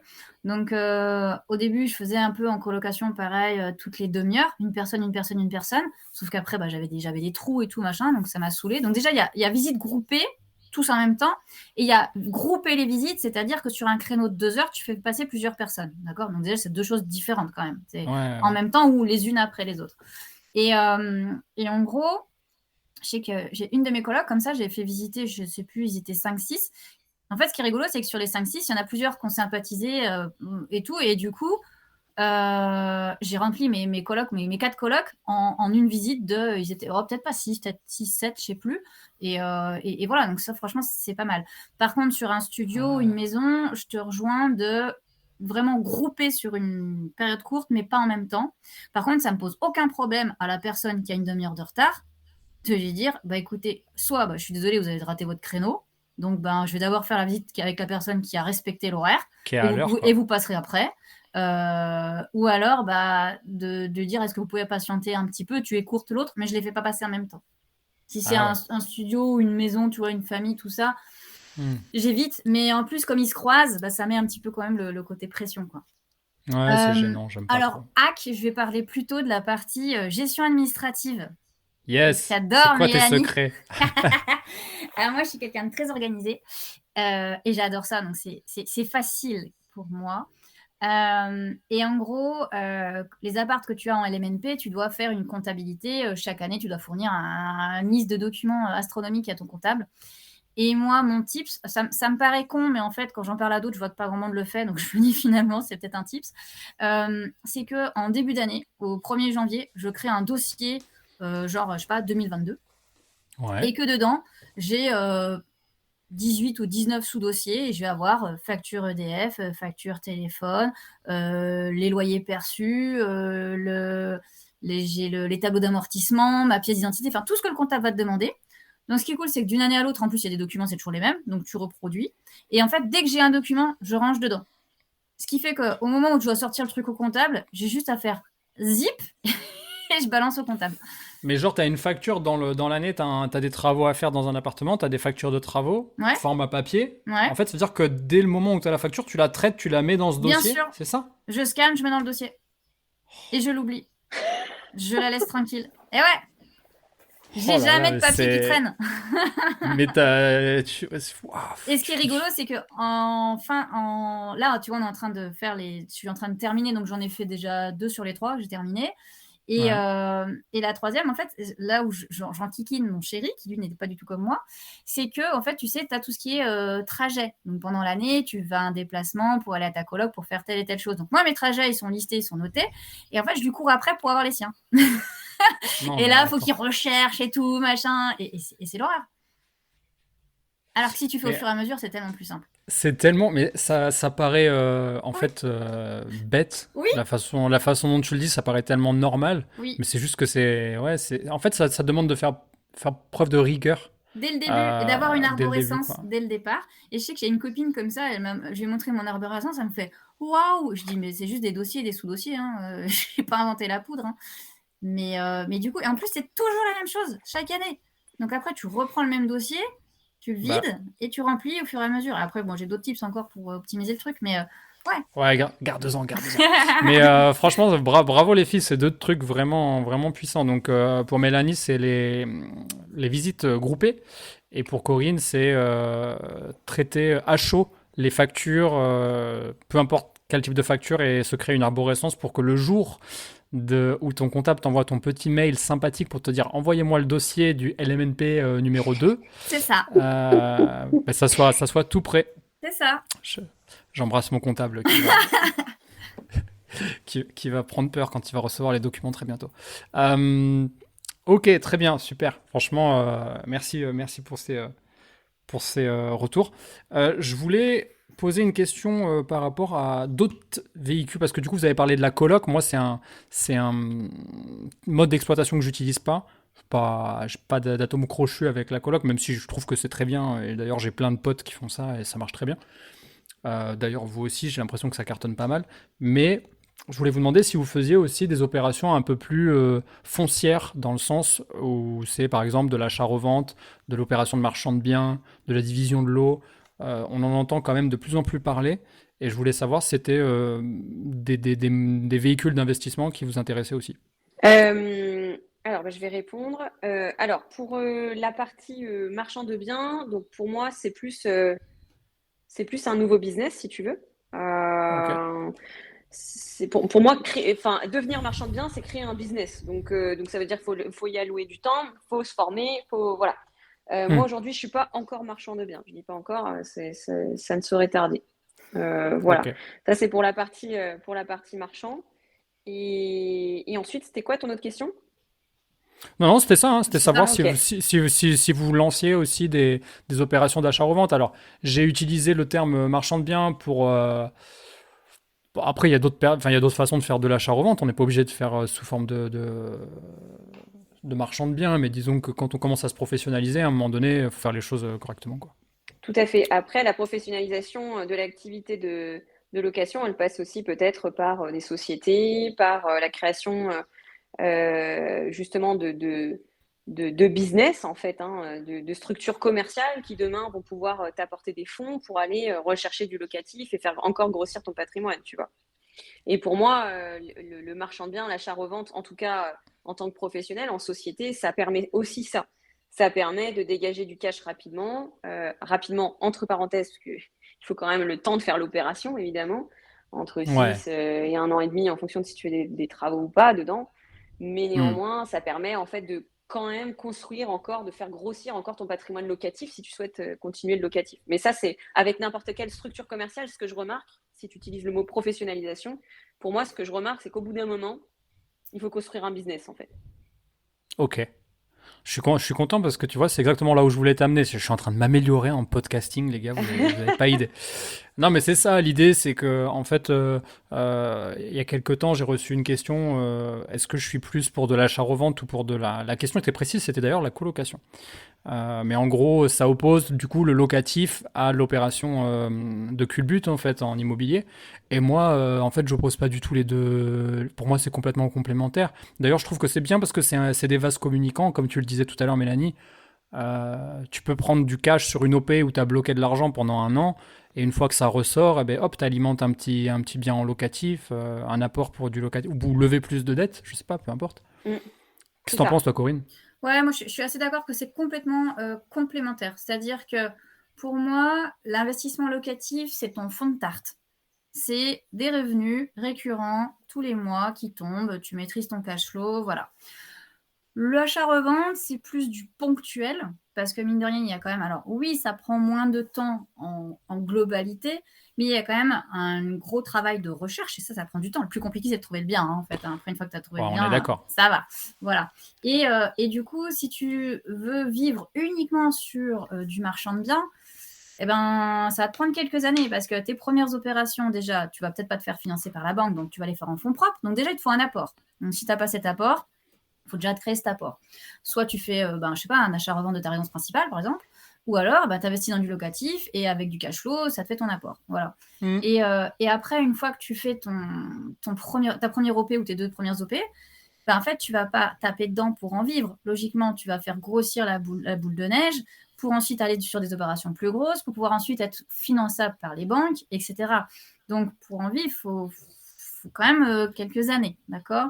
Enfin, après, il y a peut-être des acharnés qui arrivent à vivre en un an, hein, je ne dis pas le contraire. Mais globalement, c'est quand même un métier où, une fois que tu as fait ta première OP, tu dis, ouais, j'ai fait 50 000 de marge. Oui, mais c'est pas 50 000 dans ta poche. Déjà, c'est en société. Il y a l'IS à payer. Déjà. Et après, il faut baser par la case fiscalité pour récupérer l'argent. Et en plus, tu n'as pas forcément intérêt à récupérer cet argent. L'intérêt, c'est plutôt de l'utiliser pour la prochaine OP. Voilà. Donc, je rejoins Mélanie sur le fait que c'est plutôt un business. Et pour moi, c'est complémentaire. Maintenant, on avait interviewé des marchands de biens qui disaient aussi, ouais, moi, le locatif, j'en ai marre. Gérer les locataires, j'en ai marre. Et le marchand de biens, c'est plus simple. Parce que tu n'as pas le côté humain à gérer. Donc ça peut s'entendre comme ça. Voilà. Mais du coup, il y a pas le. Mais je pense que c'est aussi un discours qui est entendable quand t'as consommé, comme tu disais, le fond de tarte pendant quelques C'est ça. années, dizaines d'années, Mm. et que bon bah t'es un peu refait. Quand t'es refait et que t'as plus envie de gérer de l'humain, je comprends, tu vois, c'est un discours qui est entendable. Je pense que Mais c'est la suite logique. Je pense qu'il y a beaucoup de gens qui font du locatif et après du marchand de biens. Il y a moins de gens qui oui, démarrent par le marchand. Il y en a quand même, hein, mais c'est moins. Puis en plus, les risques et les enjeux sont quand même un peu plus importants aussi, parce que si tu te plantes sur une OP de marchand et que tu n'as pas de marge, ça fait un peu mal aussi, quoi, tu vois. ouais. Mais et pour T'en as répondre, fait toi, Corinne, des voilà, donc OP c'est pour répondre à ta question. Donc, du marchand en lui-même, j'en ai pas fait. C'est la suite logique, là. C'est ce qui est en train de se profiler. Par contre, moi, Et les filles, on va le faire en même temps. Alors, j'ai on déjà. va s'appeler, on va se dire alors, comment ça a avancé ton OP? Par contre, j'ai déjà été financeuse pour plusieurs opérations de marchands de biens, c'est-à-dire des marchands qui cherchent des financeurs et justement ne sont pas financés par les banques sur les premières OP et du coup se retournent vers des financeurs privés. Donc là, comment Yes. ça marche? C'est tu places une somme, enfin, en tant que moi financeuse, je place une somme, j'ai un contrat d'obligation, que je signe et ensuite j'ai une rentabilité garantie. À la fin de l'opération, je récupère ma mise de départ, donc mon capital, plus les intérêts. Une sorte de crowdlending, on peut l'appeler comme ça? Ouais, ou de crowdfunding, mais au lieu de passer par les plateformes de crowdfunding qui font la même chose, hein, tu prends, je sais pas, la première brique Community, et souvent ils financent des OP de marchands, hein, et ben tu peux le Bah oui, faire c'est ça. en financeur privé aussi. D'accord, ok. Super. C'est quoi les... T'étais passé par un... Toi, en direct, en fait, Indirect, ouais, je connais les tu marchands. connaissais le marchand. Oui. Ouais, ouais. Toi, à mon avis, t'as un téléphone rempli de plein de contacts, toi. Est-ce que vous pouvez, les filles, me décrire un exemple d'investissement que vous avez réalisé, choisissez-en, je vais jamais y arriver. Choisissez un seul investissement, celui que dont vous êtes le plus fier en fait, et si vous pouvez me le décrire. Ok. Mais tu veux décrire sur quel... Qu'est-ce Enfin, quel est l'investissement dont lequel tu es le plus fier, par exemple, Corinne? Un jour, ok. tu as dit, OK, j'ai acheté ce bien-là, et de tout mon parc, celui-ci, c'est ma pépite, c'est celui que je préfère. Ah putain, alors il y en a deux, mais bon, on va choisir un. En fait, quand j'étais chasseur IMO, justement, je visite un appartement et je me dis, ah franchement, la coloc enfin l'appartement, le T4, T... T4, mais qui se transforme en T5 facilement, donc une coloc de 4 chambres. Je visite, ah c'est nickel et tout. Et en fait, en termes de budget, bon, je parle les chiffres, hein, je m'en fous, c'est 240 000 euros prix d'achat tout fini. Prix d'achat plus travaux, tout fini, d'accord. Et OK, projet dans global, 240. projet global, 240 000. On est sur Lyon, il y a quelques années. Et donc, je rentre à l'agence et je dis, bah voilà, j'ai trouvé ça pour un client investisseur, c'est top et tout. Et on regarde dans la base de données, sans déconner, nos clients, tous les clients qu'on avait, c'était pas ce budget-là. C'était 220 000 maxi. Et du coup, je me dis, OK. putain, merde, comment on fait? Et puis, donc, la personne avec qui je travaille me dit, bah, pourquoi tu le prends pas pour toi? Et là, tu fais, ah ouais? Mais je te jure, ça s'est passé comme ça. Même pas, j'y ai pensé une Mais, seconde, quoi. Et mais du t'étais finançable, toi, à cette époque-là? Ou Oui, t'étais, oui, Ah oui, t'étais finançable. oui, oui. OK.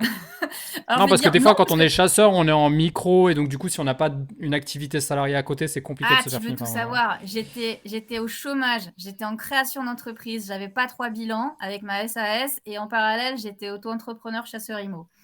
Mais Voilà. j'investissais Plus à deux avec d'excuses, mon hein. conjoint qui était en CDI. Donc tu vois, pas la situation idéale du tout, mais j'avais de l'épargne et de l'apport et du coup, c'est passé. Ok, Mais j'étais officiellement au chômage quand j'ai acheté cette coloc. ok. Et du coup, j'y suis retournée très rapidement avec mon chéri qui m'a dit oh ouais, trop bien et tout. Et du coup, on l'a acheté quoi. Et c'est ma coloc la plus rentable. Parce que, Ah, pour la petite histoire, les vendeurs divorçaient. Donc, tu sais, les fameux divorces, décès, défauts, enfin, toutes les choses où, du coup, tu peux avoir les gens sont les, pressés de vendre. les 3D. Les 4D, mais je sais plus le quatrième, c'est quoi. Mais il y a une histoire des 4D, je sais plus. Et l'agent IMO était une copine des vendeurs, donc a pris une toute petite com. Donc, du coup, je l'ai en plus touché moins cher à part, tu vois. Elle n'a pas Magnifique. exagéré, elle, sur sa com, donc voilà. Et c'était en quelle année ça? 2018.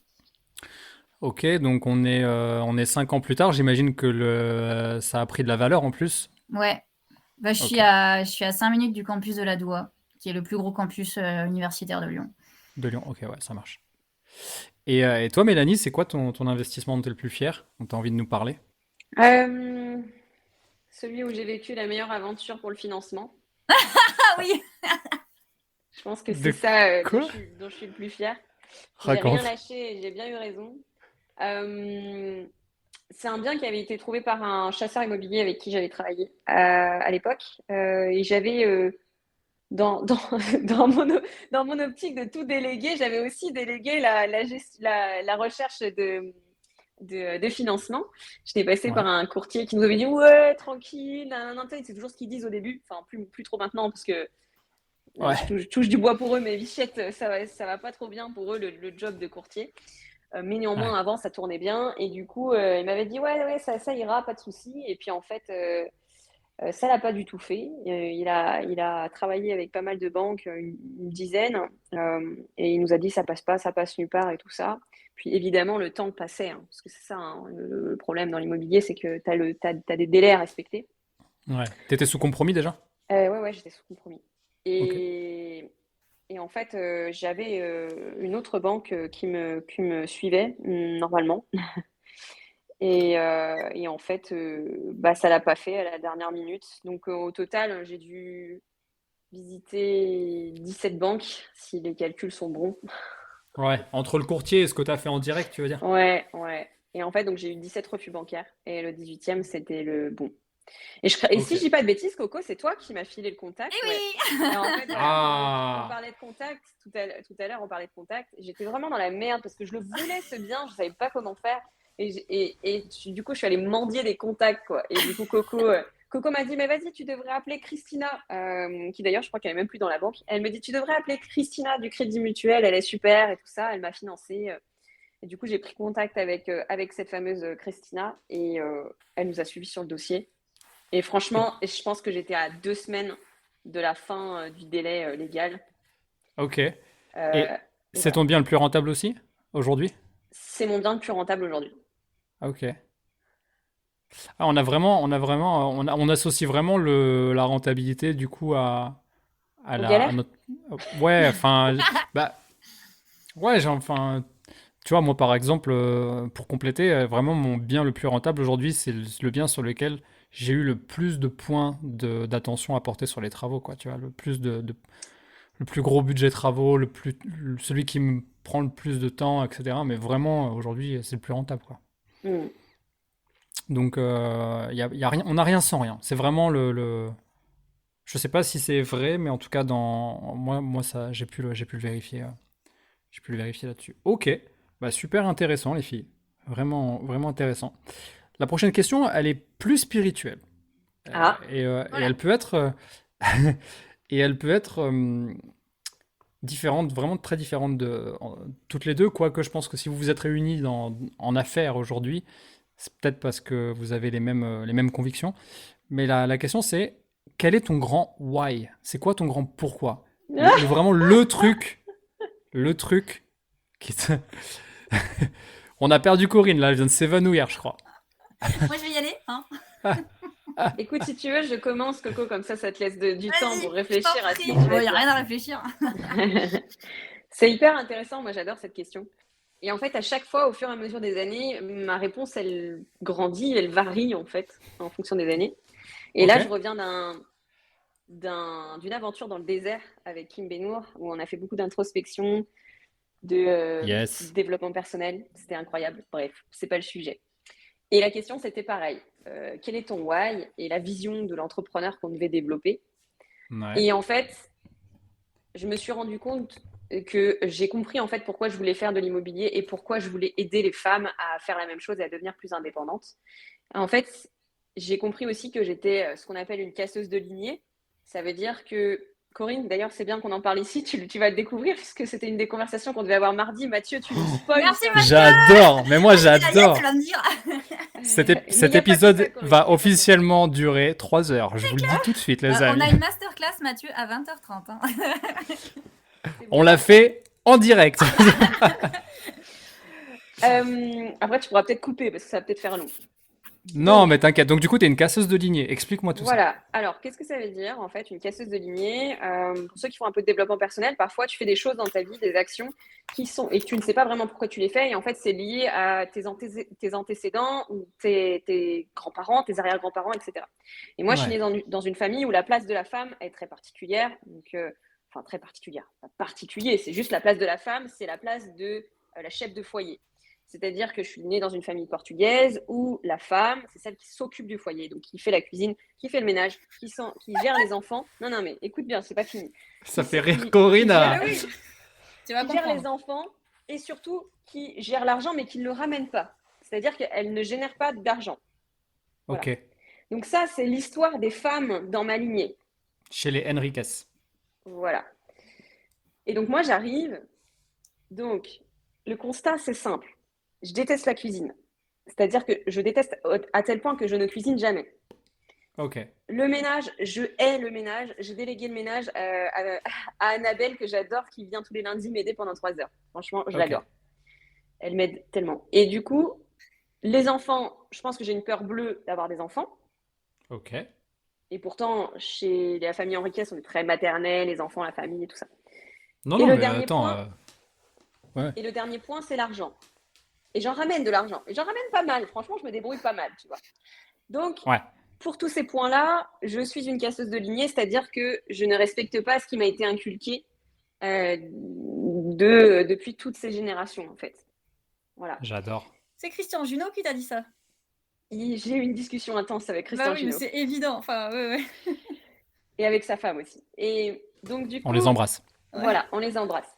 Et donc, du coup, Christian Junio m'a dit justement, mais voilà, en fait, tu casses la lignée et du coup, donc, tu développes ça. Et en fait, je me suis rendu compte que du coup, mon why et ma force aujourd'hui, c'était justement celle-ci, de vouloir aider les femmes à faire la même chose, à ne pas forcément suivre le modèle familial pour, je sais pas, dépendre de ton mari. Moi, ça me tue, en fait, les nanas qui dépendent de leur mari. Vraiment, franchement, enfin, ça me fait trop mal au cœur. Je sais pas, c'est à l'intérieur de moi, je me dis, vas-y, faut que je les aide, tu vois. Et c'est pour ça, je pense Si elle que, l'accepte. que je donne de l'énergie à ce projet Investir comme elle.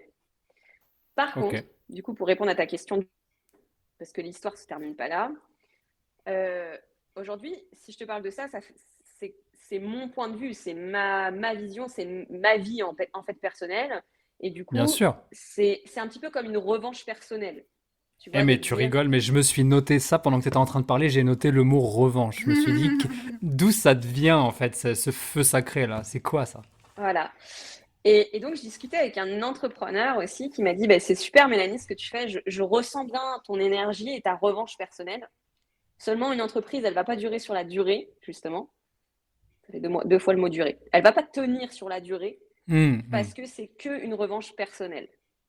Et du coup, là, je me suis dit, putain, mais qu'est-ce que c'est que ce mec qui vient remettre en question tout mon projet entrepreneurial, tu vois? Eh ouais. Et en fait, il m'a Alors? dit, en gros, écoute bien, la vision Tu m'as d'un happé là, entrepreneur, hein. la vision d'un entrepreneur, je prends le mot. Une vision, c'est trop grand pour une seule personne.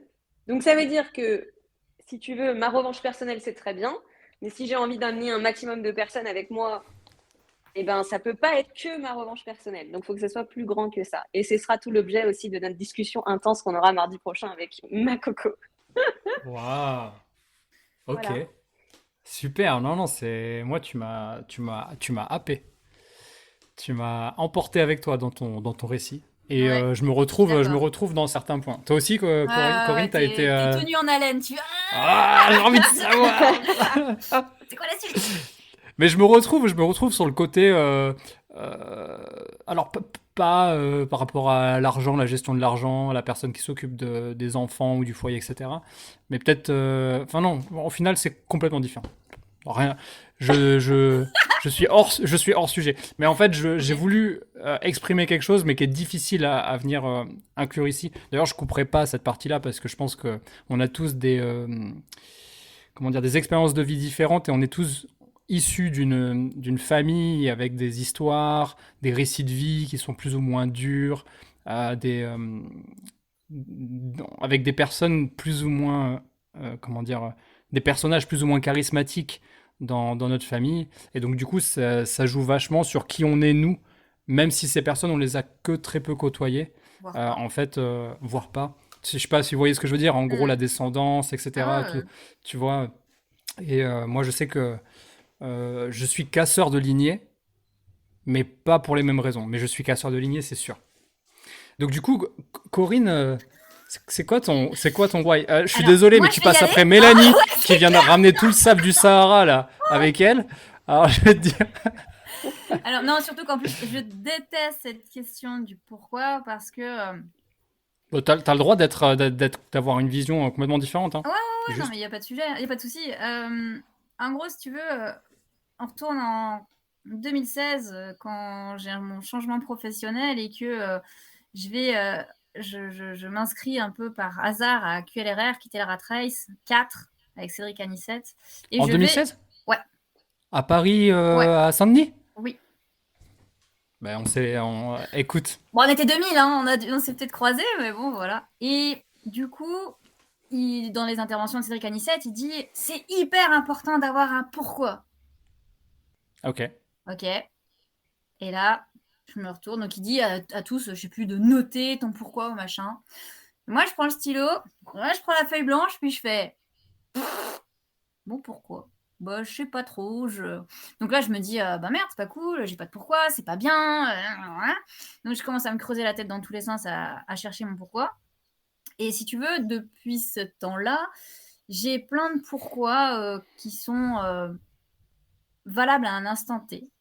C'est-à-dire que j'adore voyager, j'adore ma liberté, j'adore pouvoir faire certaines activités et tout. D'accord. Donc pendant longtemps, je disais que j'investissais pour pouvoir voyager. Mais en fait, je pense que c'est pas mon vrai pourquoi. Et je pense que D'accord. mon vrai pourquoi, en fait, je le sais toujours pas. Donc voilà.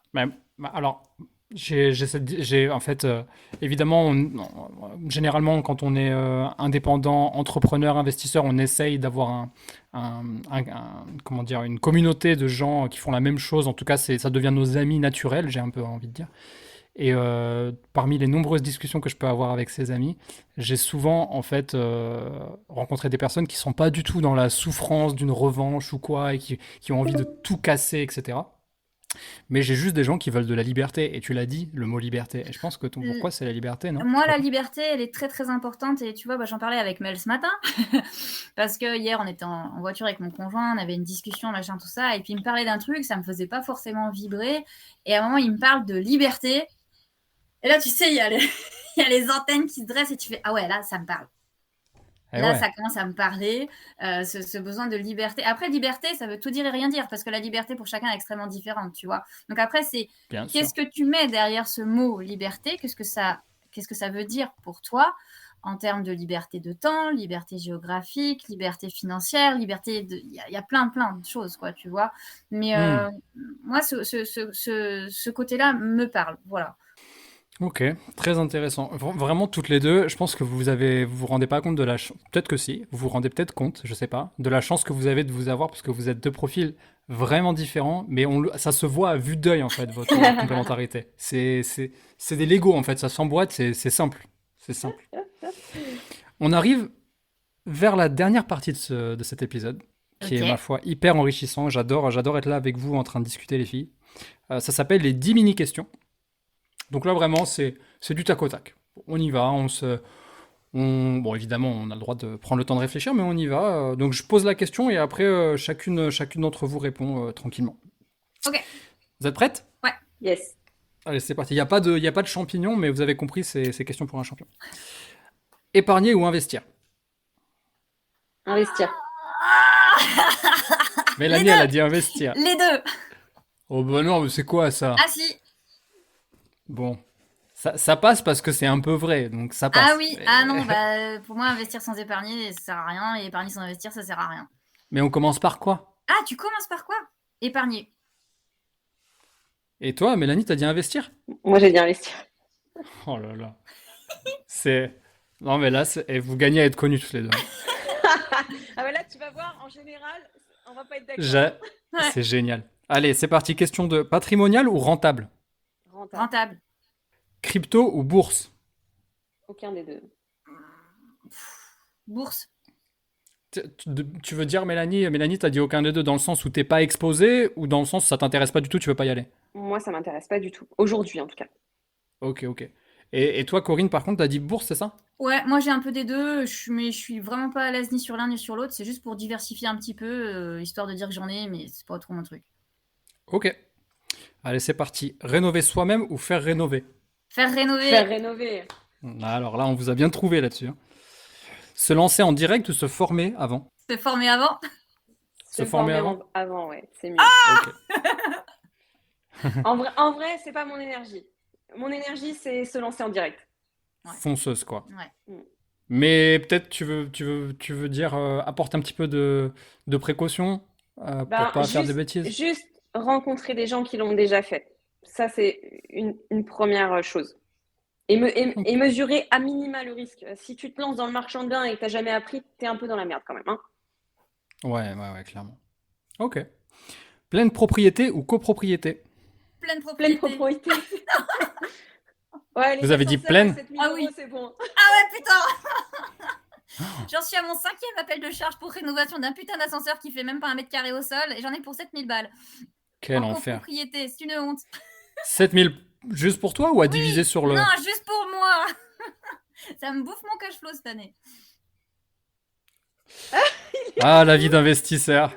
Moi, Il est ça au me bout rend de sa fou. vie. Bah oui. Ça me rend fou, mais bon, vous l'aurez compris, moi, la copropriété, c'est hors de question. Ouais, oui. Acheter en direct ou passer par un agent? Par un agent, tu veux dire un chasseur? Ouais, l'un ou l'autre. Agent immobilier. Bah, si tu peux passer en direct, c'est Direct? mieux en vrai. Ouais. Ok. T'économises une com. Ok. Un notaire pour deux ou chacun son notaire? Chacun son notaire. Là, c'est du tac au tac, hein. Team apport ou zéro apport? Team apport. Ouais, maintenant, le zéro apport. Enfin... Mais, C'est surfait le 110%. ouais, mais par contre, n'empêche que moi, mes premiers invests, j'ai eu zéro apport à chaque fois. C'était Mais cool. ouais, elle a tout gratté en 110% et moi j'ai dû mettre de l'apport alors que j'avais C'est clair. pas de rond, putain. Ah ouais, mais bon, j'ai vécu les deux situations. Donc, Mais au jour d'aujourd'hui, c'est quand même à au 90% avec apport. premier trimestre 2023, juste je précise pour l'auditeur Voilà, oui. et pour l'auditeur qui nous écoutera en 2035, Oui. évidemment. Ce sera au moins les frais de notaire à porter. Banque en direct ou courtier? Donc en direct. Banque en direct. Ok. Toujours pour l'histoire de la com ou parce Ah non. que le court... Ah non, mais la com, les 1000 balles, on s'en fout, c'est On pas s'en ça. fout. C'est faut que ça soit toi qui vende ton projet, ça ira 10 fois plus vite. Mais oui. De toute façon, Waouh. moi, les courtiers ils me disaient que j'étais pas finançable. Je suis allée voir les banquiers, j'étais financée. Donc, Beau parti pris. Non, j'aime bien. Et pour terminer, est-ce que vous avez bullshité pendant cette interview? Non.